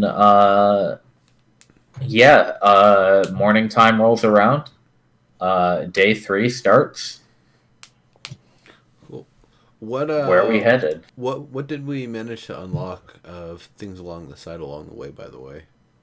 Let's see. If you did your pillar of ice at the while you guys were making or breaking down camp, I give you the same thing over here around where you currently are. Cool. So we'll do that. Cool. Blammo.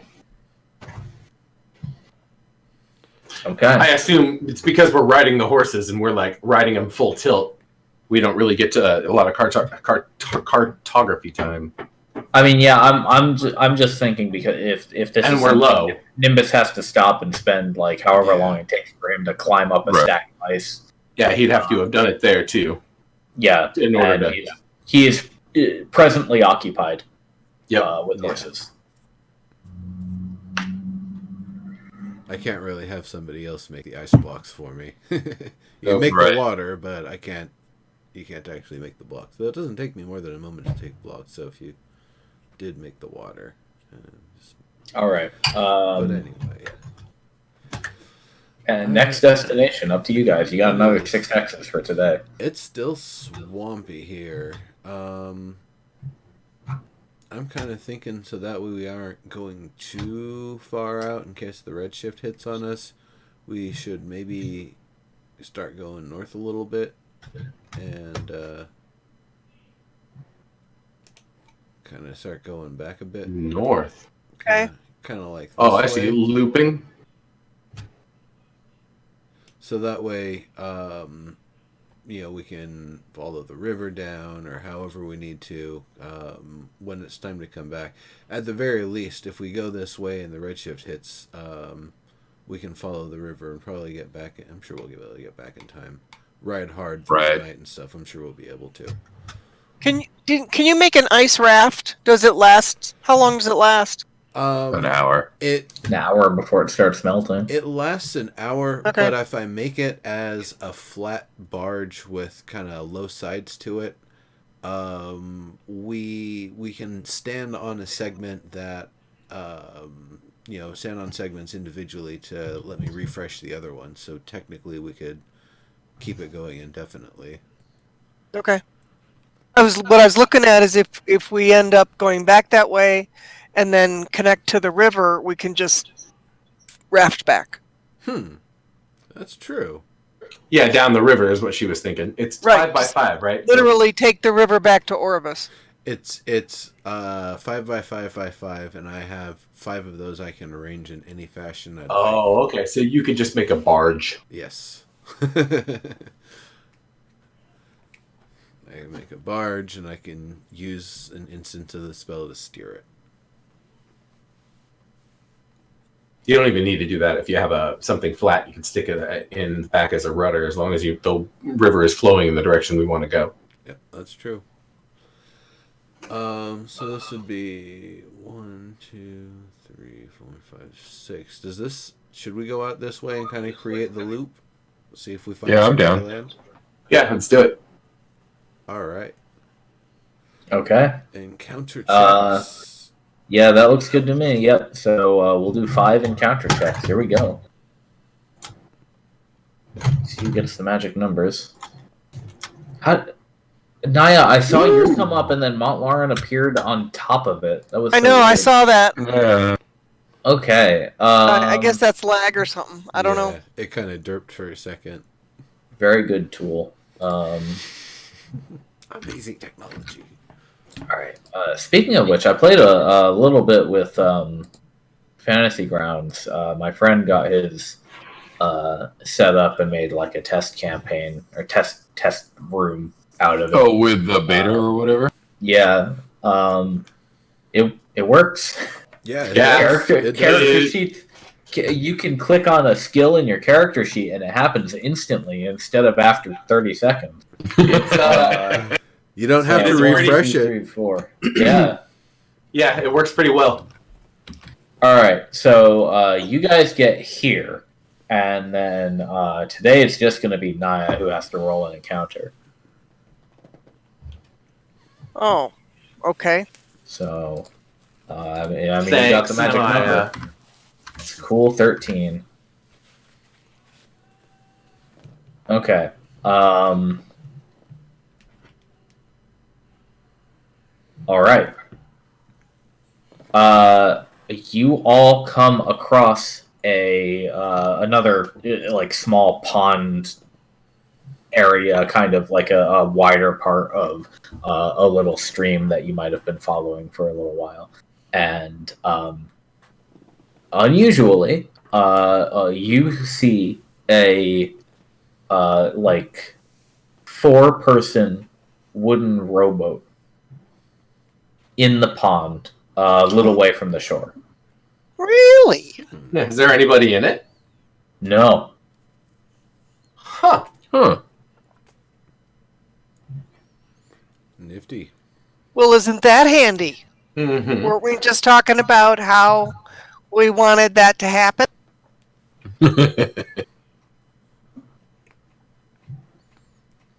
Boats are nice. Well, I mean, it's probably not something we can take with us. No, we'd need a cart. And is it like you said? It was floating a little ways from the shore. Yeah, it's like 2-3 feet out. Like you'd have to wade maybe down to your ankles to I'll just get at it. make a current and make it come this way. In fact, I'm gonna. Yeah, do you could that. get it over to dry land. Yeah, just bring it on over. We can investigate Okay. real quick. See if there's anything in the boxes. Okay, yeah. So you shift the current a little bit so it floats over to you. And then what do you do with it? Take a look inside. Yeah, See that. I'll approach it cautiously. Okay. So Nimbus and Ambergreen are looking at this boat.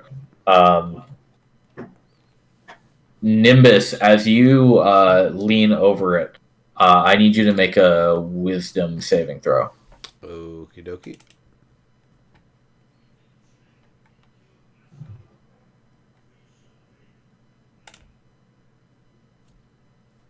Ooh, nice. Yeah, I was gonna Okay. say that ain't too stinky.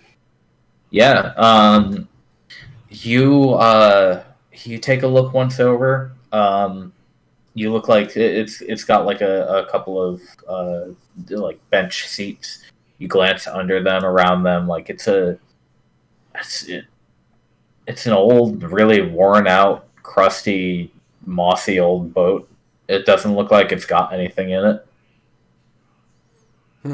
Any It doesn't even have like an oar or anything. It's just the boat itself. does it? What's this pond look like? Like what? Why would you want a boat in this? Did you even fish? You said it was pretty shallow. Yeah. It's fairly shallow where I mean, like you guys are on the edge of it. So you could probably go out maybe like 20 feet at best to the middle of this thing. And no telling how deep it is over there, but it's not like huge. Like, yeah, this wouldn't be the kind of spot where you'd expect somebody to go fishing or anything. Maybe like, depending on how far the river goes east-west, maybe it's something where like somebody could go up or down river. But it's really a pretty small stream, so even that seems kind of weird. You know, I was raised around boats and docks and sailors and the sort. What can I tell about maybe the make or the design of this boat? Like, how old is it? Is this crude? Was this a fine boat at some point? Yeah, give me a history roll All right. for identification and stuff. Yeah. Admittedly, I would not know much about boats. Me either. I mean, aside from like your average coracle or something, you know, pond fishing. In terms of like style and quality, it seems like the kind of thing maybe like you like you couldn't tell the difference between this and like maybe a little rowboat that a fisherman has on his river dock, or maybe something that somebody uses to like go back and forth between a bigger ship, like a sort of lifeboat kind of thing, or tugboat or something like that. But So someone maybe came ashore in this.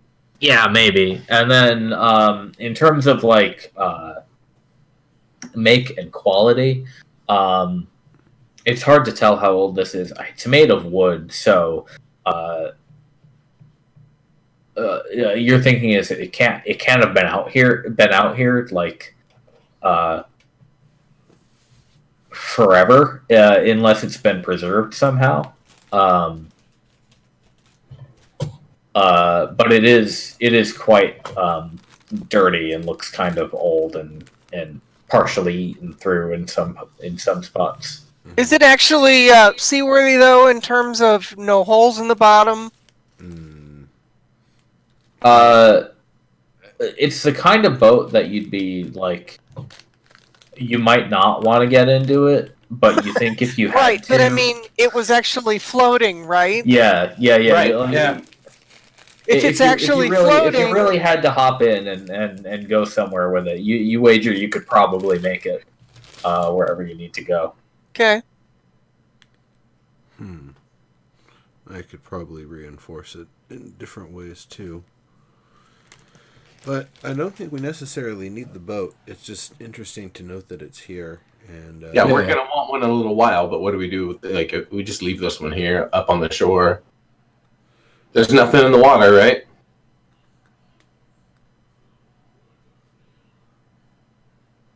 Peer into the pond.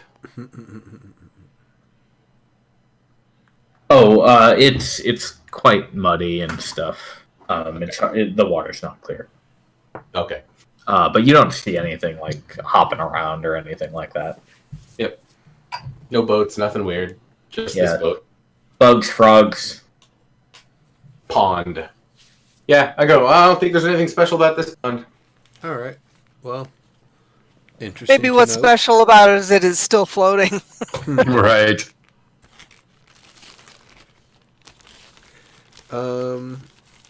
If I take a moment to perform mending on it to try to restore the surface integrity, does it take any, or does it seem like it's not really going to get any better than it is?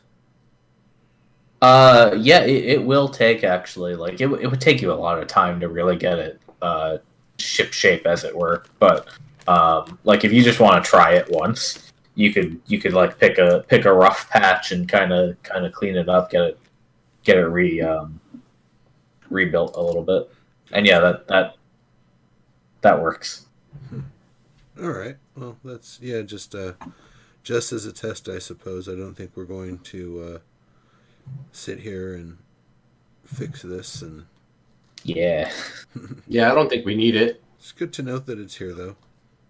Yeah, it's We interesting. should probably leave it on land here so the water doesn't keep. Yeah, maybe make a note that we found a rowboat here.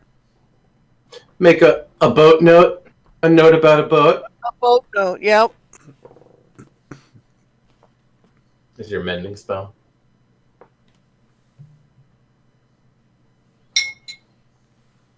Oh, right.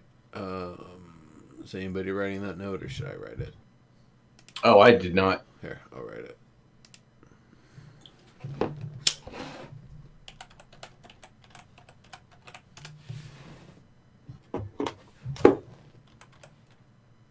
Yeah.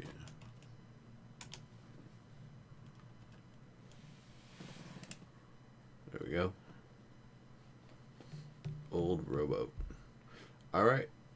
Let's keep on going before these horses run out. Yep, 2 more, right? Yeah, 2 more.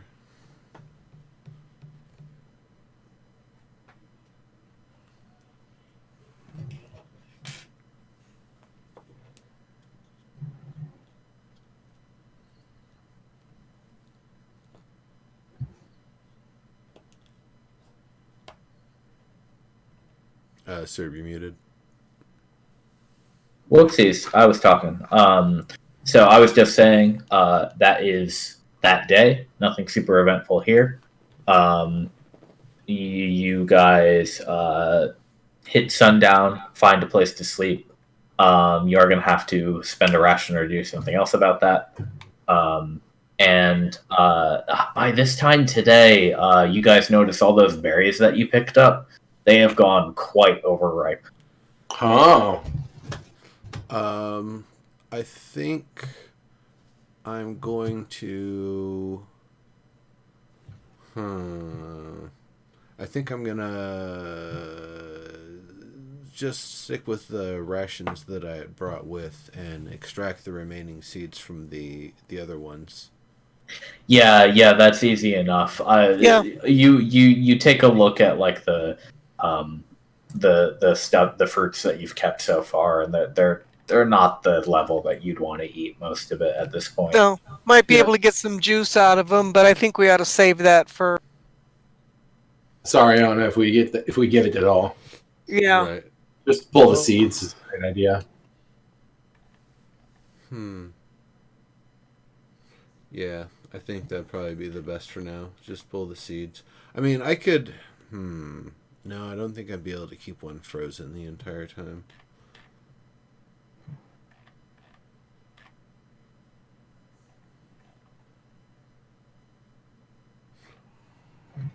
Mostly during the night that I wouldn't be able to keep it frozen, but I could maybe keep one mostly preserved. Create an ice shell. Does anybody have gentle repose or whatever? It doesn't have eyes. Yeah. Oh, yeah. That's right. The best I have with regard to that would be what is it? Spare the Dying. Yeah. Yeah. Oh, yeah. I should know how gentle repose works. I've had to use it in Waterdeep to save a girlfriend and dad. No. Definitely. Indefinitely. Oh, sucky. We don't have money. That's cool. You'll never be royals. Don't run in your blood. All right. Kind of luck's just ain't for you. We have. Our party consists of an angsty, possessed elf girl and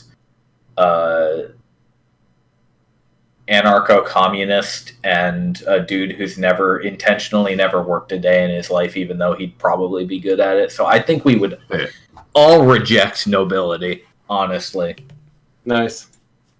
You could be the Meghan Markle of tomorrow. Now, over by Old Rowboat, was it starting to get a little more solid there?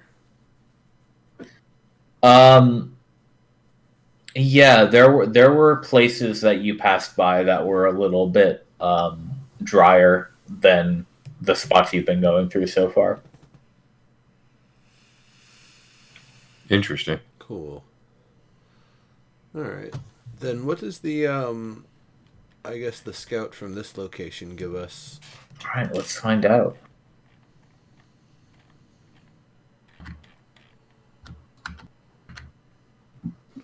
Womp womp. Bum, bum, bum, bum. Open space, Yep. wet lands all around. Didn't think I had that one just right there on my hip, did you? But there it was. All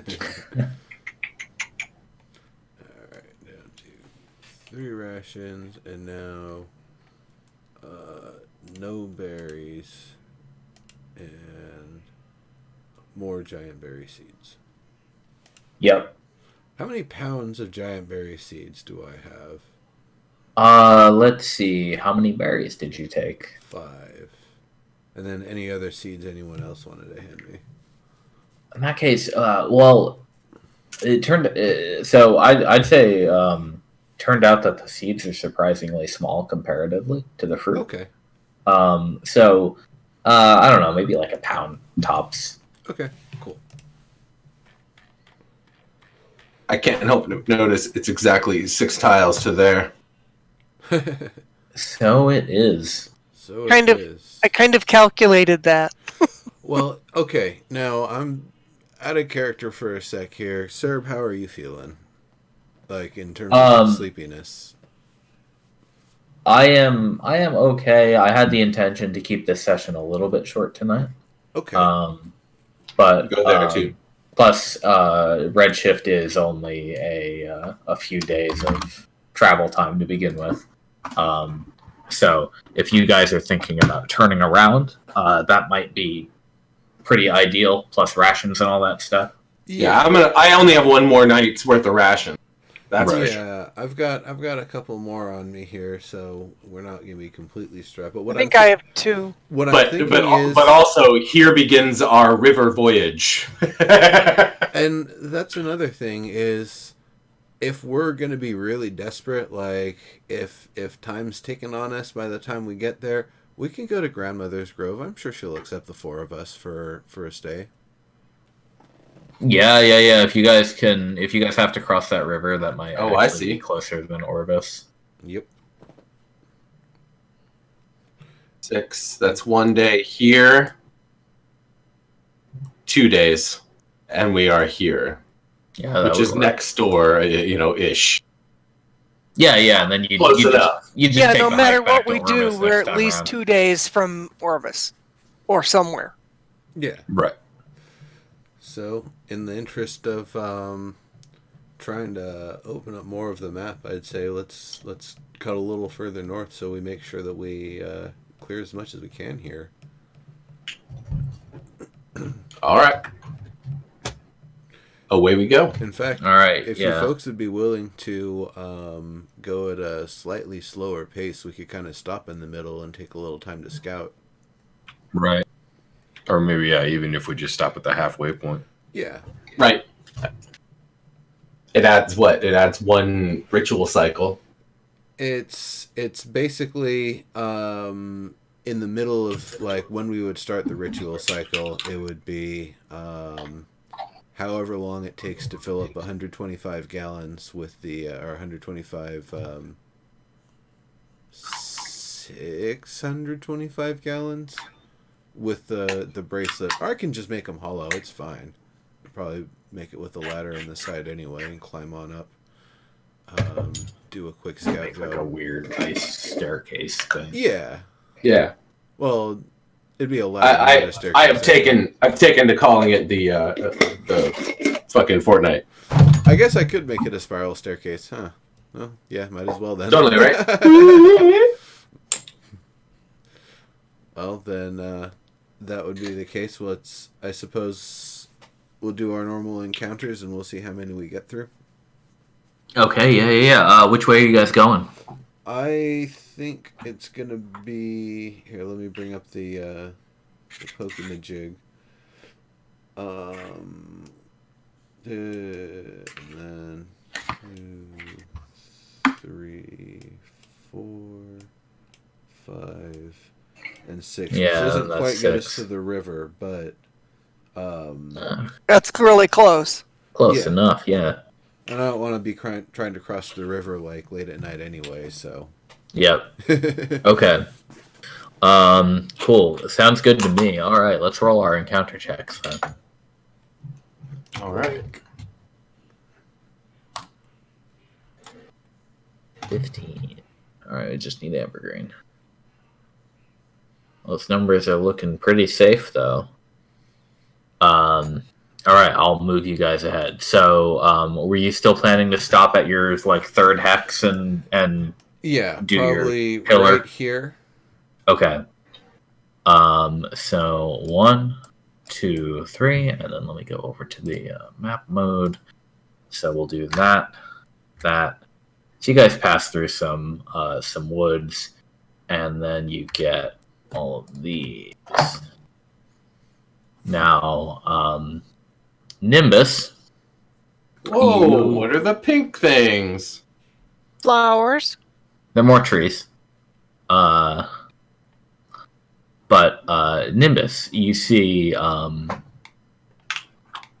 you see some kind of structure over here Oh. when you're taking your scout around. Hey guys, everybody, look! There's a. Well, I don't know. Can you see it on the horizon from here? Nobody else would be able to see it. You'd have to be pretty high up. Well, You see it from It's because more of the than dots I- or because of yeah.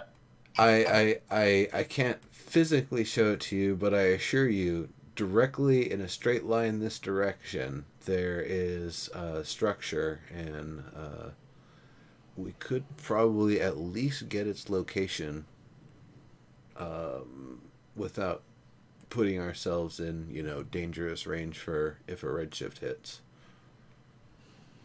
Yeah, Let's it go would see it. not be hard for you guys to go that way. Cool. Should Alright. investigate. Sounds Yeah, good. let's go see it. Okay, so that is going to be your 4th hex. So we'll just keep in mind that we've got 2 more left for the day. Okay. And then we'll go over. Let me go ahead and boop. So Nimbus, you kind of aim roughly this way. And I can always And- do 100-foot bird pops here and there to check it out. Yeah. And you guys come across a very dilapidated, lone standing structure that sort of gives the impression of like a temple. Huh.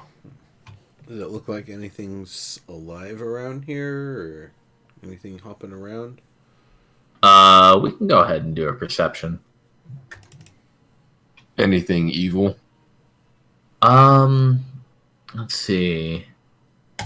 I don't Alright. see shit. Montlarin, you get so the last bit of that, how you can detect consecration or desecration. It's like it's not full blessing, but you get like the little whiff of like holy power Yeah, Oh, this looks like a that church. comes with that. Interesting. This was probably an active holy site at one point. Really? I wonder Oh. then. You mean like a church?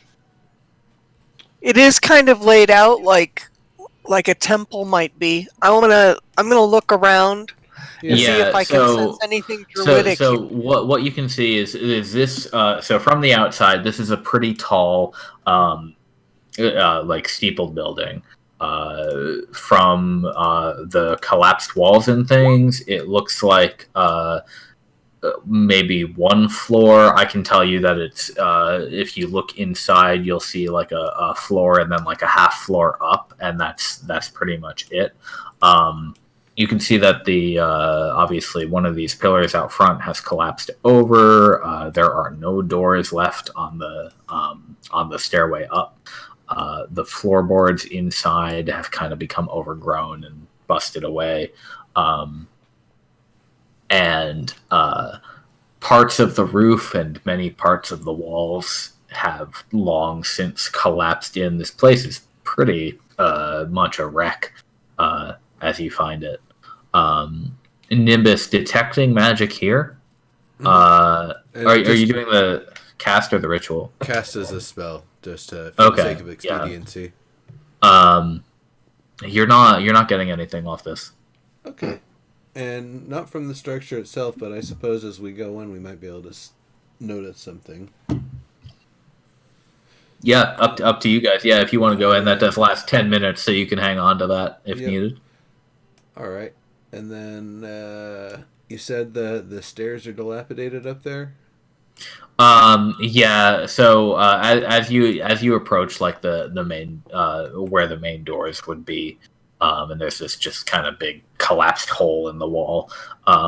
You see that there is or was a wooden staircase leading up to like this half floor up, maybe like 7 feet above the main ground floor, and but at this point, those stairs have become quite dangerous looking, and you may not want to climb them, or you might want to be careful Yeah, climbing no, them. I'll just take a Or just genasi shit.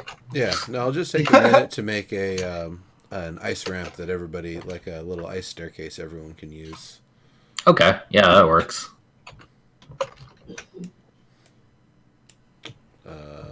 I'll do it here. Okay, so up to that little bit of the railing that's not there anymore. Yeah. Hammer Green, you getting in here? Yeah.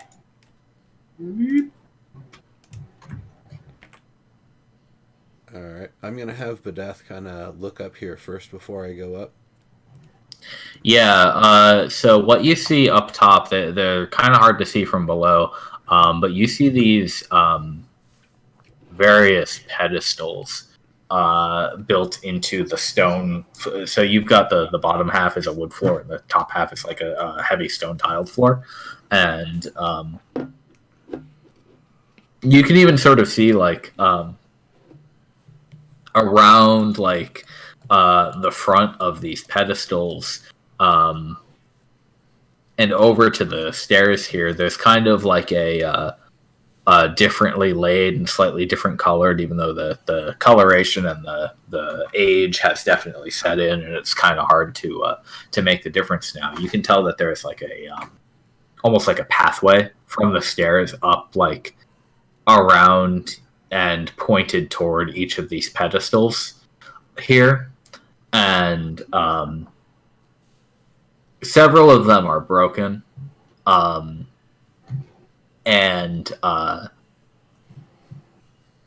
pretty much everything that was once on these pedestals is no longer there.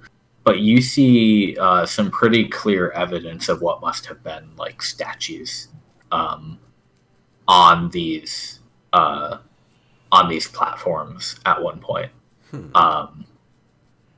From what you can see, like you see at one point on like this round one up here, there's like a foot, and it looks relatively life-sized, you would say. Interesting. Yeah, some statues or pedestals that used to have statues and other things up here. Hey, I forgive me if I'm mistaken about your Are those your people. stairs? Yeah, no, those used to be stairs. Forgive me, but Evergreen, you know a thing or two about stone, right? Me? Yeah. Well, not a whole lot. I mean, that's not the kind of dwarf we were. I see. Oh, I You apologize. do technically still get advantage on your history checks and whatnot, right? Yes, I actually think I do. So I do have stone cunning. Yeah. Yeah. It's just innate, man. Fucking yeah, I guess I know some stuff about. I guess. What do you want me to look at? Well, these the tiles and the pedestals up here, I can kind of restore the quality on some of them a little bit, I think, but or the condition, I suppose. The quality is more what I'm interested. Was this something that was like really top notch, high quality, like dedicated to the gods kind of stone, or was this just like ho hum, like, thrown up in a hurry sort of stuff? Do you mean the whole place, or do you mean these like statues? The pedestals up here. All right, I'll come up here and I'll take a look, and let's give it a stone cunning try. What does it even mean to be stone cunning? I certainly have sheep cunning. It's supposed to have a description. Hang on, let me pull it up. The dwarf thing. I think it's like advantage or double your. No, I think it's double your proficiency on history checks to do with stone. Okay, well, my history is already +3 because it's my int. Let me double check. I got it open now. Well, actually, maybe it's the +3 because of my stone cunning, actually. When you make a history check, you are considered proficient and add double your proficiency bonus to the check. Oh, well, that was a garbage roll. Yes, it was. Let me double check that you got the right stats on that. No, you should add that should be a +6. You Okay, still rolled so a 3 though. Yeah. So it's 9. So it's 9. 9. Yeah. I'm hella distracted. It's carved stone. Yep. Wow, that's really carved. Man-made. What can I tell about it from They carved the shit out of that stone. You could definitely make a history check, Nimbus, and anybody who wants to can make one. What's funny is, though, I totally was an outdoorsy sort of, shepherd dwarf, not really an underground stone dwarf anyway. Yeah. So I'm like, I guess I'll take a look. Eh. They chiseled it real good. Can I tell if it's dwarven or not? That's hard to say. It doesn't have any language on it, at the very least. You guys don't see any. Nimbus, you're honestly not getting much more than Ambergreen with a 9. Definitely, obviously, man-made. You couldn't tell the difference between your hunches and the truth. Gotcha.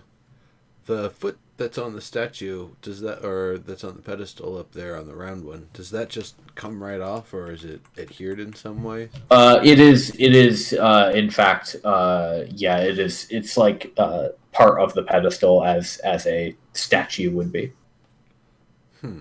Okay. Is there any fine detail still remaining? Yes, and let me correct myself. Actually, it would be this one that has the foot. Okay. But doesn't matter too much.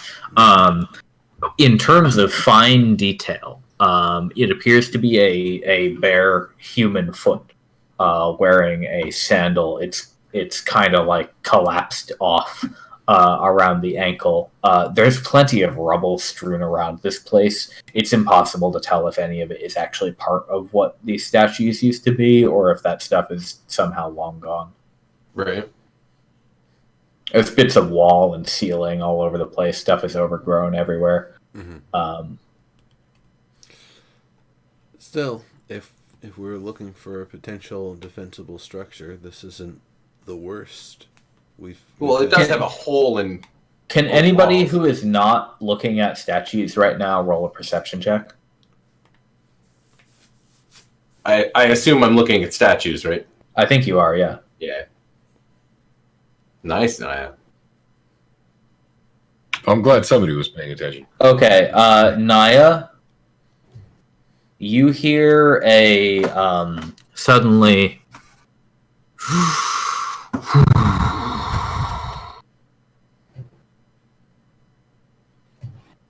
That's an interesting sound. Yeah, I don't know what button to press to make that one. Anybody else hear that? It sounded like almost like wind and an animal sound combination all at once. You would almost identify it even as like I don't know if Dragonborn do this. I guess they must. They have noses and lungs, but you would identify it almost as just like the sound of somebody snoring. Monster snoring? But like directionless. Right, but I mean, what I said was the sound of wind Yeah. and an animal sound. Yeah. Put those together and you could come up with snoring. So it's like, is anybody else hearing this? At Naya's insistence, you guys may have noticed kind of like a blowing sound. My concern is that there's something else here that doesn't know we're here yet. Right, something's leaving. Something Yeah. living in the walls or something? I don't know. Is there a downstairs? Is there an upstairs? What's with these? Are these stairs that we're going up or we're going down? They are very dilapidated wooden stairs. Nimbus did build a nice ice ramp for you guys over here. Sure, but do they break away? What's underneath them? You want to go find out? Oh yeah. Yeah, there are holes and pits in the stairs, but there's enough light for you to see that aside from the bits that have collapsed down below, it doesn't look like there's anything under there. Okay. Well, it's not in the stairs, guys. I think we should probably get going. This might warrant a full investigation, but for now, I think we might want to get going as we've spent a little time out here. Fair enough. Yeah. All right, let's get out of here. Everybody, now you hear the blowing sound again, and can everybody make a perception check this time?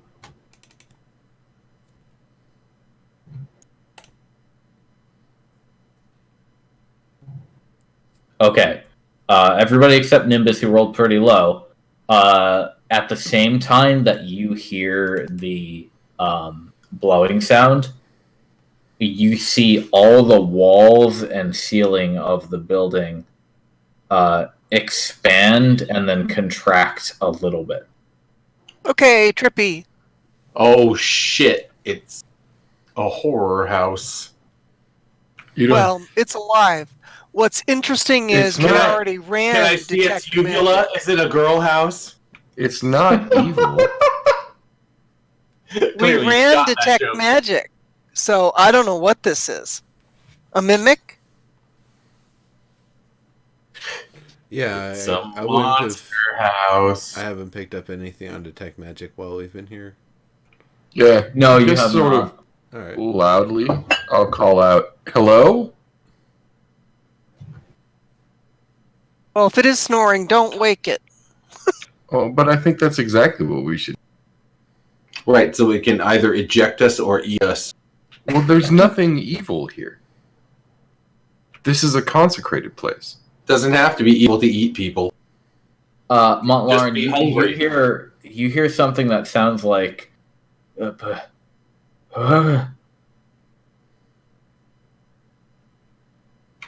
See, it hasn't done anything to us.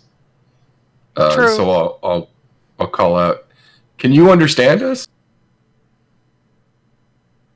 what? You hear a voice. It sounds like an elderly man. And it says, "What?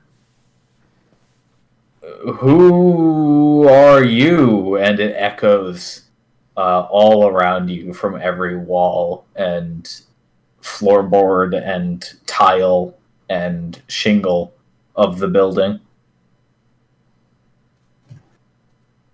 Okay, that is admittedly kind of weird. Yep. All right. I am out of here. I'm still on the second floor. How fast can I scramble back over here and Well, I hit mean, this and hit this like a slide, so I can just whee!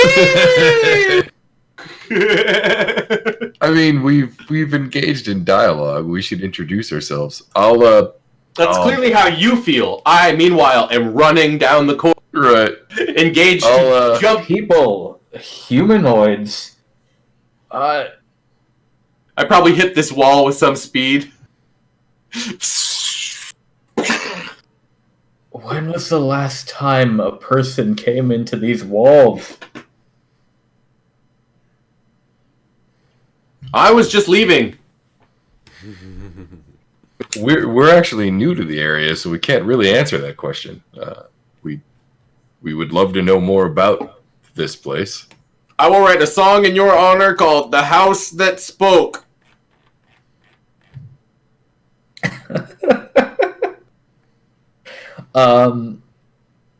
Anaya and Nimbus, are you guys doing anything while this structure is saying words?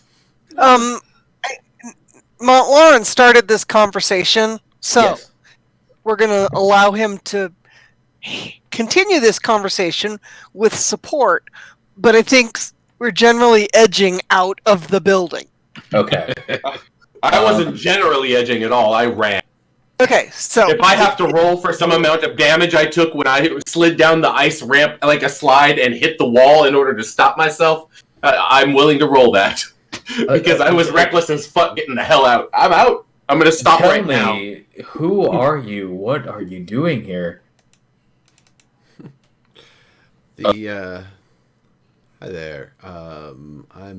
I should introduce myself. I'm known as Nimbus, the Stormcaller. That's the easiest name to know me by. That's Stormcaller in a nice way. Yes, yeah. Well, I mean, the elements are the elements. They're neither friendly nor hostile. They're simply the elements. And sometimes they need to be called, but sometimes they need to be called. Our friend here, who you've seen with quite the energy, Mr. Ambergreen, and our down there in the lower section, who actually first noticed your that you were snoring here, that you were asleep, and apologize if waking you up was rude. That is our dear friend Naya, and I was asleep. Oh, I was asleep. There's so much time that passes and has passed without encountering a single soul that I did sleep for a very, very long time. I But if I am to meet people, I do not mind being awoken. What brings you all to me?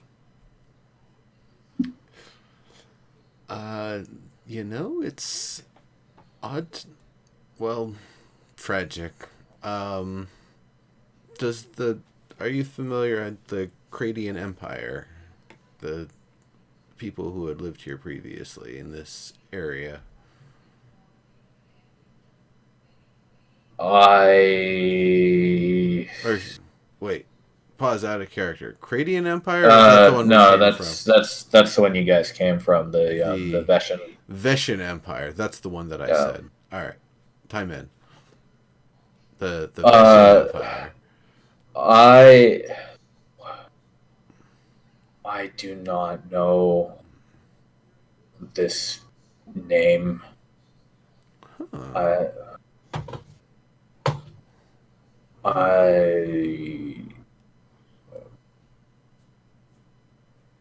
I'm having a hard time remembering. What have I been doing before I slept? You, from the outside, you appear to be what we would know as a temple, perhaps. That's a temple.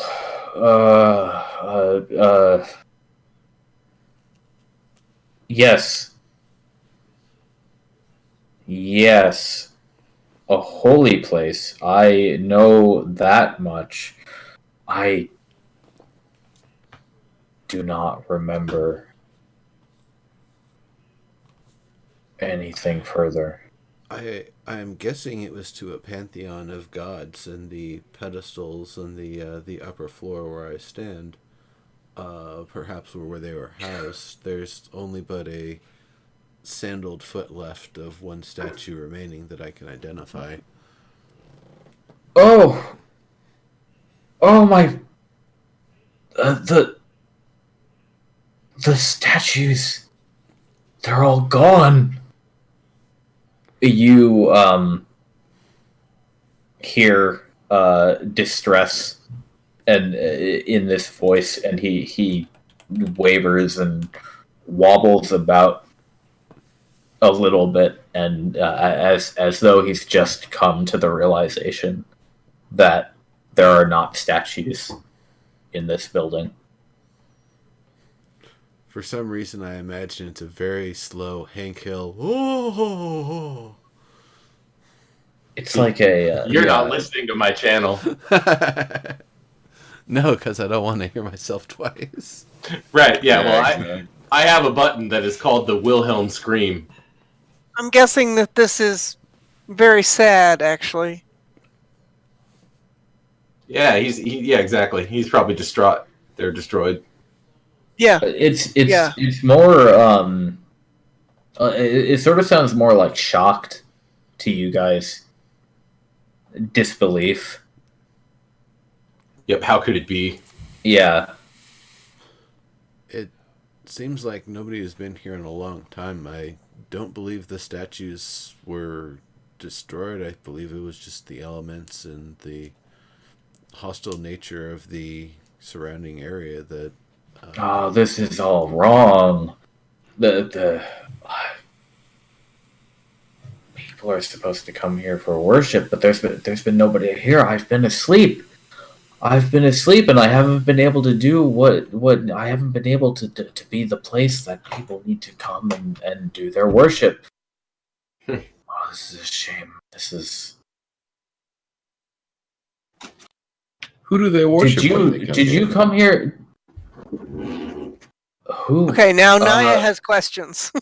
Right? Who? I don't even remember who was meant to be worshipped here anymore. Like, okay, now I'm taking notes again. House might- doesn't remember.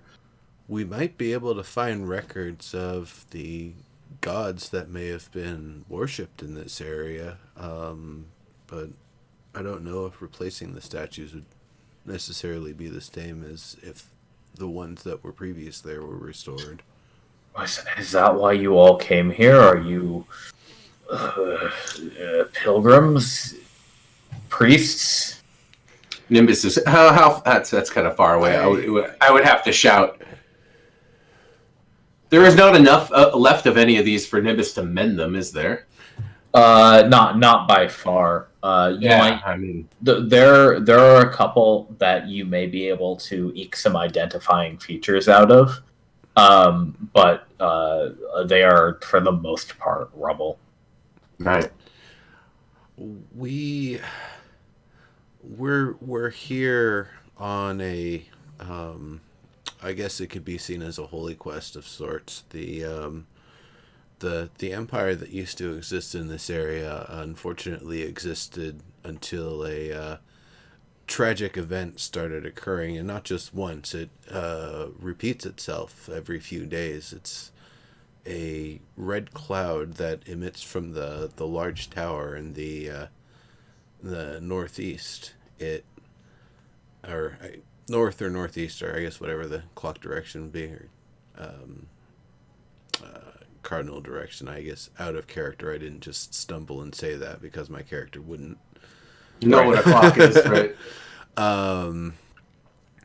But beyond yon horizon, it unfortunately is a powerful destructive force that causes wild, twisting magical events to occur. We've found a way to safely exist within it, to shield ourselves from it, but we're trying to investigate why it's happening and why it is spreading its cursed blight across this land over basically about on and off every few days. That's what brought us here. Whether that was some fate that specifically brought us here, or if it was just by pure luck and divine guidance that we've ended up within your walls. Here we are.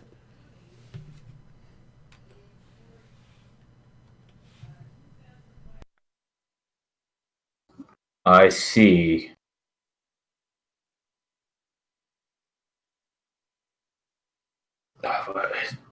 Then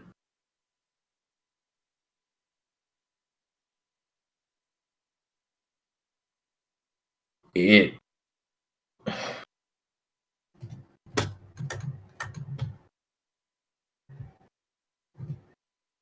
if there are visitors, all visitors here are come here because they are meant to come here. So then I think your being here is in fact a divine instance. But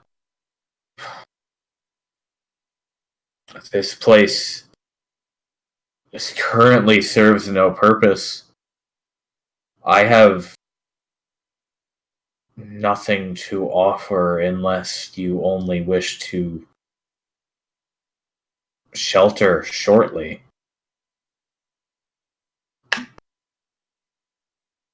But the walls, the floors, the roof, it's all gone. This is not fit We may be for able a to help. church. We may be able to help repair the walls and the roof and put it back in its proper order. Oh, could that be why you're here? I think We do have friends with the skills necessary, and We do. like us, they might from time to time seek shelter. A talking outpost. The Scribble, scribble, scribble, scribble, scribble. the thing that's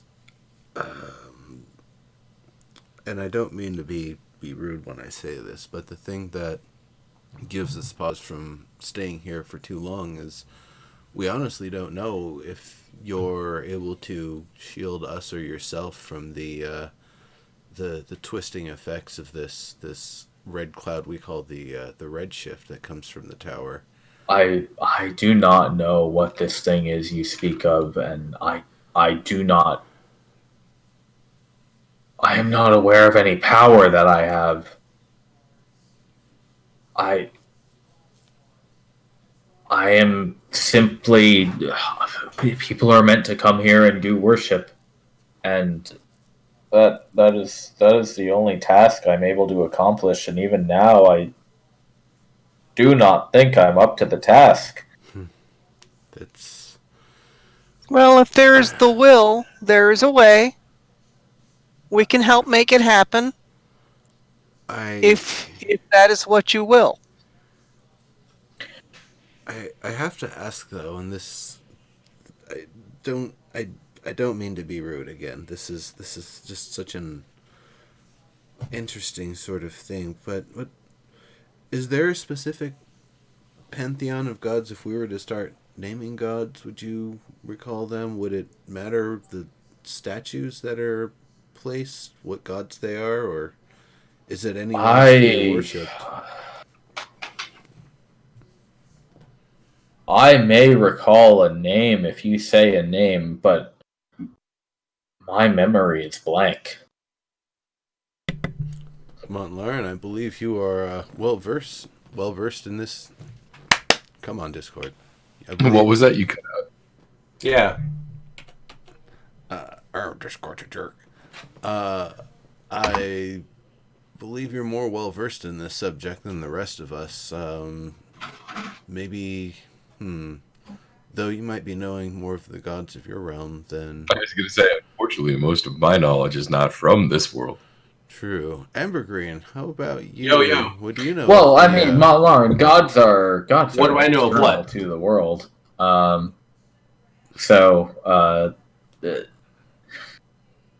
think by this point, Montlarin, you'd figure most maybe there's differences in like ritual or maybe fine naming procedures, but most of the gods are the same. I have absolutely zero Right, points in that's religion. fair. I know nothing about religion. Nothing. You know, Nimbus, if you could restore some semblance on one of these statues, I could maybe attempt to identify it. The one with the foot over here, am I able to identify any pieces that roughly kind of puzzle piece into place? Tell you what, if Montlarin wants to make a religion check, Nimbus helping can give advantage. Sounds If that good. works for you guys. Yeah, sounds good to me.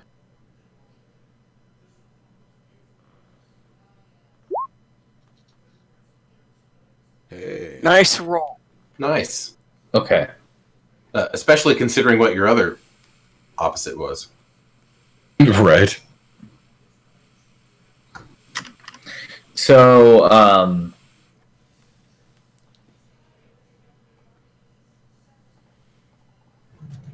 looking around the nearby area, you find one other piece that sort of looks like it fits on here, like it's like a half broken part that you can kind of puzzle piece onto the pedestal, and it looks like a when you take that and put it together there, it looks like the head of a hoe, a farming tool. The head of a hoe. Look at that. Her makeup is on No, point. wait, what? Serb, say that again. That's the head of that hoe over there. Yep. How do you Hey, know? no, Well, no one else does cat eye like that. A tool for Wow. farming. A tool for farming. Right. Right. And Montlarin, you know the one of the local gods, who is roughly speaking a god of farming. Sometimes called the Seedmeister. At least one person now has called him that. I've at least heard it that way. I've heard it that way. Right after the Lomister. Is a god named Anados. Anados the Lomister. Seedmaster also. Okay, well, then I will look up into the house of worship and say, does the name Anados mean anything to you? He repeats it back to you a couple of times. Anados.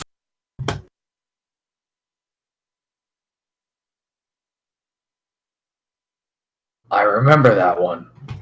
It says, I remember farmers, workmen, tradesmen, mayors, lords, and ladies who they would come here. They would speak to this god, and they would ask for the blessings to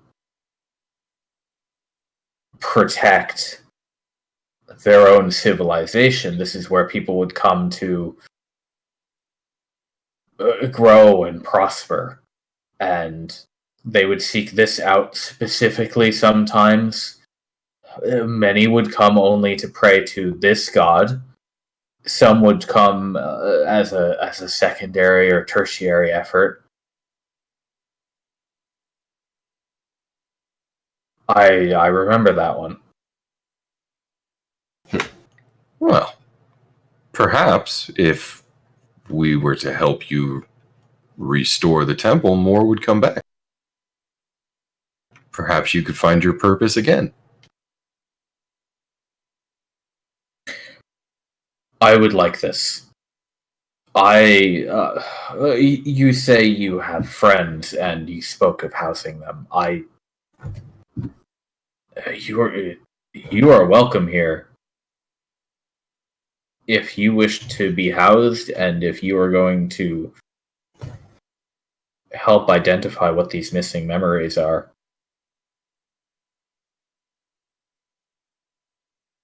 Wow, that's a like really it's- great story. I feel like Right, it's right, certainly right. worth the effort. This is an extraordinary opportunity. I agree. I would hear all the stories you tell me. Your memory has been recovered. I want to sing songs about the singing house. We could do concerts in the house, and you could sing with me and tell your stories. Whoa! Can you imagine? You guys, can you imagine? That would be pretty amazing, Evergreen.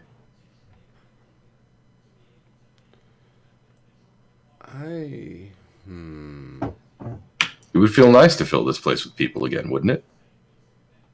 And songs. You have. How do you feel about songs? You carry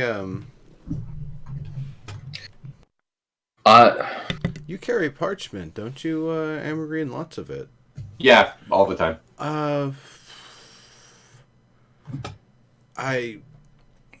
this is kind of an interesting idea. Montlarin, how are your drawing skills?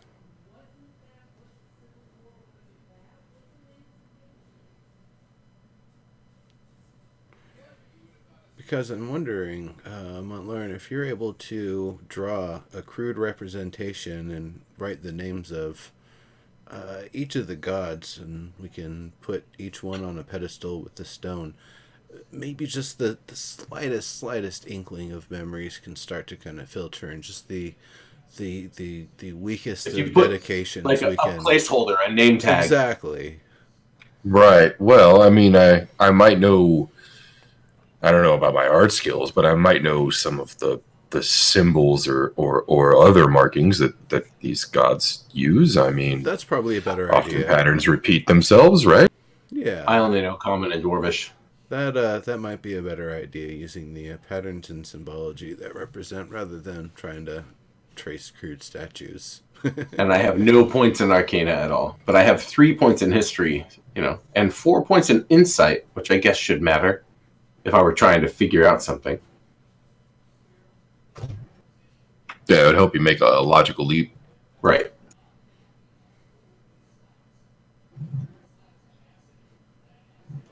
Yeah, I mean, long term, I think the real answer is to bring in the experts, the people with the real historical knowledge. But Right. Right. anything we can do in the short term, I'm more than happy to.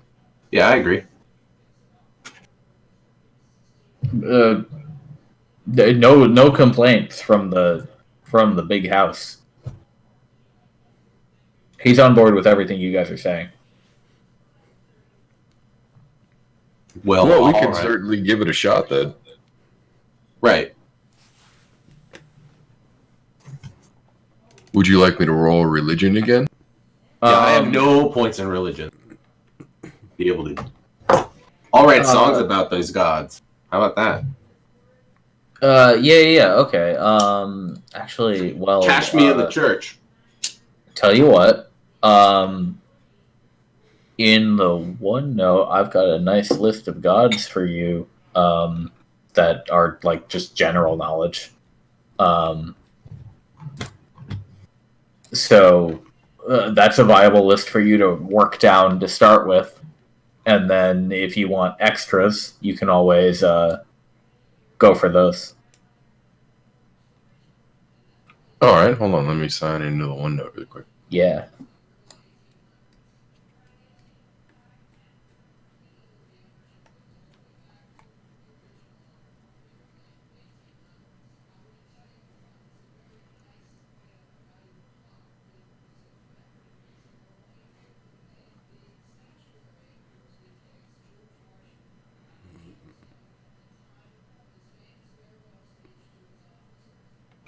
All right, let's start with. I'm just going to start from the top of the list. Let's start with Omu, the divine embodiment of benevolent rulership and kingly good. I could see that being someone who was worshipped. Yeah, sounds like it. Yeah. So you say that, and you kind of you repeat to Ambergreen like a rough sketch of like how these gods are often represented. Right. And Ambergreen, you scrawl them out and plop them down on the pedestals as suggested. Right. And maybe at each one too, I take a minute and I. 22, you were the god of grain, fed people. Yeah, all right. I sing little songs about each one. And the temple says, yes, I remember this one. The king, father, something like that, commonly worshipped, considered above many others. That is one. That one does belong to me. While they're doing this, I'd probably have moved Cool. down here to at least start trying to assess the stairs if there's any large bits that I can start kind of piecing back together and such. Piecing what back together? Sorry. Piecing large bits of the stairs back together, or if it looks like it's just going to be a total loss and we'll have to just plan to rebuild it. I see. Yeah, you might be able to get a little bit going there. You want like an Arcana check? I mean, you're just doing mending, right? Yeah. I'm just gonna say you're working on this while these guys are going. I don't need any checks for that. Sounds good. Scribble, scribble, scribble, scribble, scribble. Yeah. Okay. So I'm just gonna I'll speed it up for you. Omu, you get some recognition on. You run down the list. Bahamut is familiar. Efena is familiar. Devat and Delmhior are both familiar. So that's 5. And you cite Kessis and Service, but those actually are not recognized.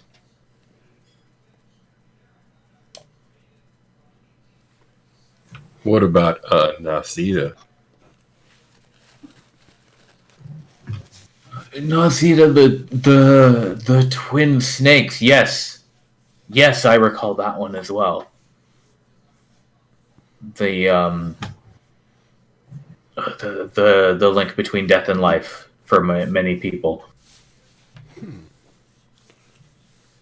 I feel like we had found a temple dedicated to them at some point. That's correct, Nimbus. You did find on the floating land. Oh, that's right. Nasida temple.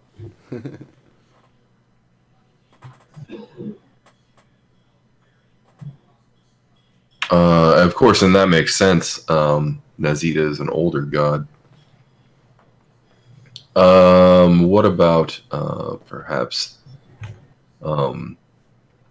Mir? I do not know Mir. I don't know no Mir. Then you probably don't know Hanhelia either, right? No. That one. I remember her as well. I remember her. Winged woman. Yes, the statue to Hanhelia was my favorite. Which one was that? They would place it next to Omu. They saw them as potential partners, commonly worshipped together. The fatherly figure, the motherly figure. The wings were solid gold in this place. Impressive. It was. They glittered nicely when the sun hit them right. I remember this. What's that one? My a goblin friend of mine had introduced me to Mariavor, Mariagden, Mariadar, something like that. I do not know.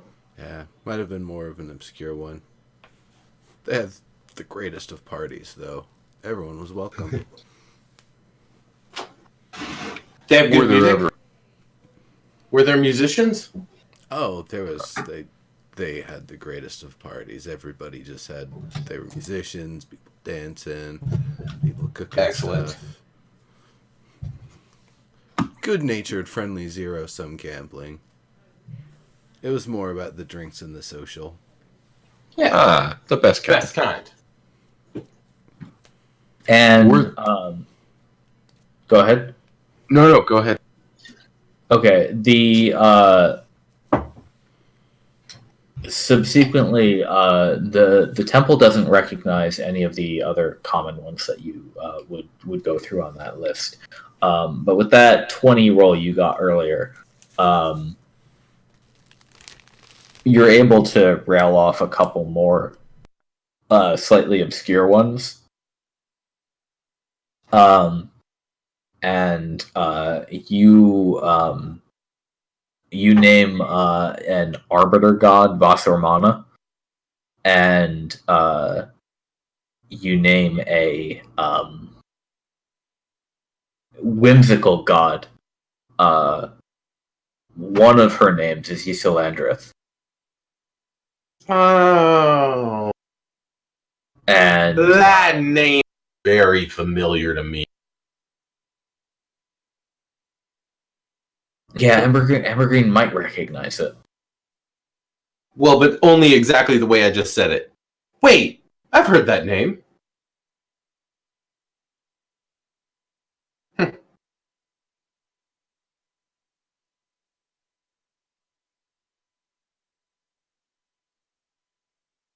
So I take it the building spirit recognized those names as well. Yeah, and that would end you up with a total of the full 10 Nice. for which there are pedestals. So we'll draw Ooh, a little I'm placeholder for each one, a little, place for you at the I party. forgot about a Fenna. I got it. Cool. Everybody gets a place at the party. I'll draw them all a picture and sing them all a song. Yeah, that makes this a much more manageable task. I'm absolutely glad that you had this idea, Nimbus. I'm just glad I could write this. And while you've been doing that, I've been able to. Breaking up Nimbus.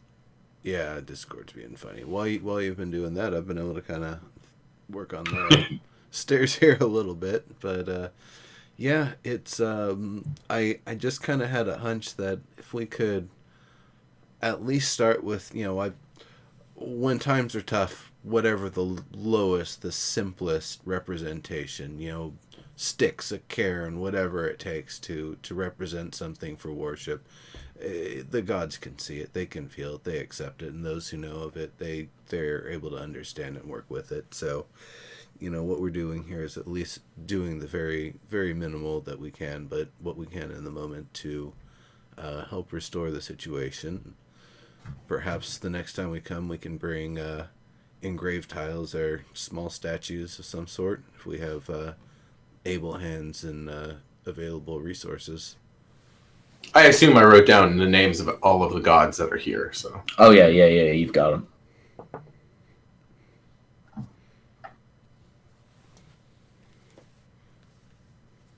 I said we probably shouldn't tarry very long for now. There's not much else we can do.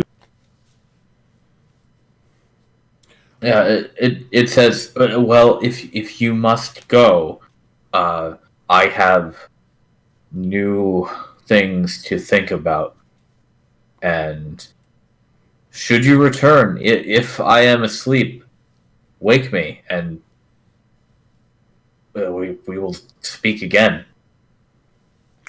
Certainly, if the opportunity affords it, the next time it's safe, I'll try to come out here, perhaps by myself or just with a couple of folks, and see what we can do to further help out and have a conversation or two. See if we can help you remember some more.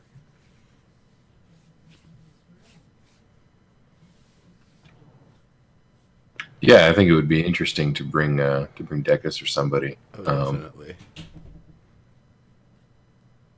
Somebody with some knowledge of the local history. Okay, yeah, and it's easy enough for you guys to get on out of here at your leisure and get back on track to wherever you were going. I think it's you guys spent a while here, so you probably have one more hex, or you could always just camp out here. Yeah, I was thinking it's probably getting late, so we might want to just camp here anyway. That makes sense. Yeah, I agree. So you can spend the night doing this, and we'll go back to the map. Thank you for not loading the tiles. Let's see. I'm at. I'll be at 2 rations after this. Yes, night. everybody, please handle I am. your. Yeah, I was gonna say I am now at no rations. I'll give you one of mine. I am now at no. Tomorrow I will be at. Yeah, I just ate my last ration. Yeah, me too. Cool. All right. Well, I think we have enough to cover then.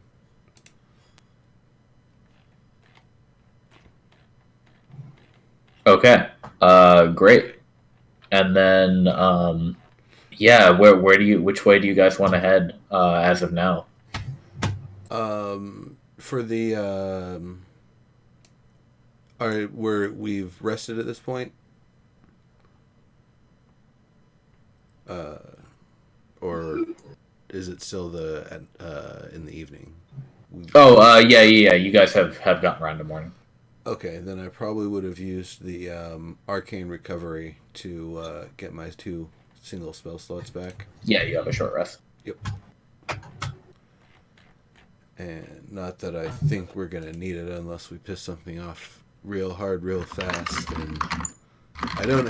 For some reason, I don't expect it because you were saying about wanting to make this an earlier session. Right. But always good to be prepared. Yeah, and I mean, whichever way you guys are going to go, I want to make sure we get the map properly Right. cleared out. If we camped here, then I probably would have at least done a little scouting jig from this spot in the morning. Yeah, that'll work. So we could get 3 more of those. Okay. Okay, so we have 2 options. We can either go back towards Orvis, and I think that would be the best bet so we have access to more resources and craft people. Right, I agree. And of course Via the river? Yeah, the other of course would be going to Grandmother's Road. Well, it's either the river or by ride. I guess we could do it 2 days, and we only have to cross one river, one way or the other. I mean, if we rode one normal night and then maybe kind of rode later into the night, we can get to Orvis in 2 days. In 2 days, yeah, using the kind of pattern we've been doing. Yeah, So that's what I was saying. That being the case, there's 4 hexes we can cut through without getting in the way. There's a few ways we can cut it. Yeah. What I'm thinking is, since it doesn't really take too long to make a quick ice tower check. Whoops, this is the wrong button. Ignore those, please.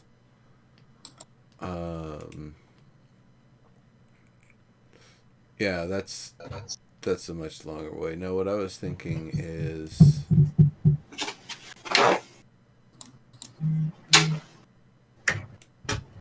That's right. Yeah. Yeah, that's 3 extra hexes. Roughly 14 if you go that way, but then if you go this way, and then That's only 1.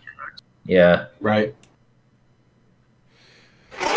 what I'm kind of looking at is going south, getting to that spot where we're basically surrounded with stuff that we haven't revealed, and taking a moment to reveal that area, then continuing south and basically making our way to Orvis.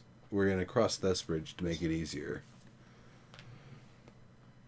I get it. Yep. Right. Makes sense. All right, I'm game. I am as well. Yeah, okay, that looks fine to me. I'm just gonna say you guys are gonna be able to make it out of there. No problem. Okay. And probably halfway through the day, out from the temple, you guys are gonna have the first wave happen. Whoa. Okay. That's about what I figured. Yeah, and then it'll be like another day and a half till you get back to Orvis, but you're able to scurry back and get home safe. Excellent. Cool. And we have a really interesting report for the Brigadier. Yeah. Yep. So anything you guys want to report on, I think it would be good if you want to do like a write up and hand it over. I can get you some info on that. And otherwise, anything that wants to be done with those things that you guys discovered, I think we can go over those next time you all play, and we'll call it for now. All right. Sounds good, man. All right. Thanks for the Sounds session. good to me. Good Yeah. session. Thank you guys for playing. Welcome back. Thanks for dungeon mastering, sir. Yes, sir. Absolutely, it was great. Fun. Thanks, everybody, for watching. Follow, tell your friends, all the stuff we do here. I'll be back again tomorrow with another crew. All right. It'll be fun. So Bye, we're guys. going to do XP and gold and stuff later? Yeah. Let me do the math on that, and I'll Okay. get you what needs to be delivered. Sounds good, man. Cool. Check Cool. out our Discord. Links down in the doobly-doo. See you later, love. Yeah, I mean it. Later, gang. Good night, guys. See you guys.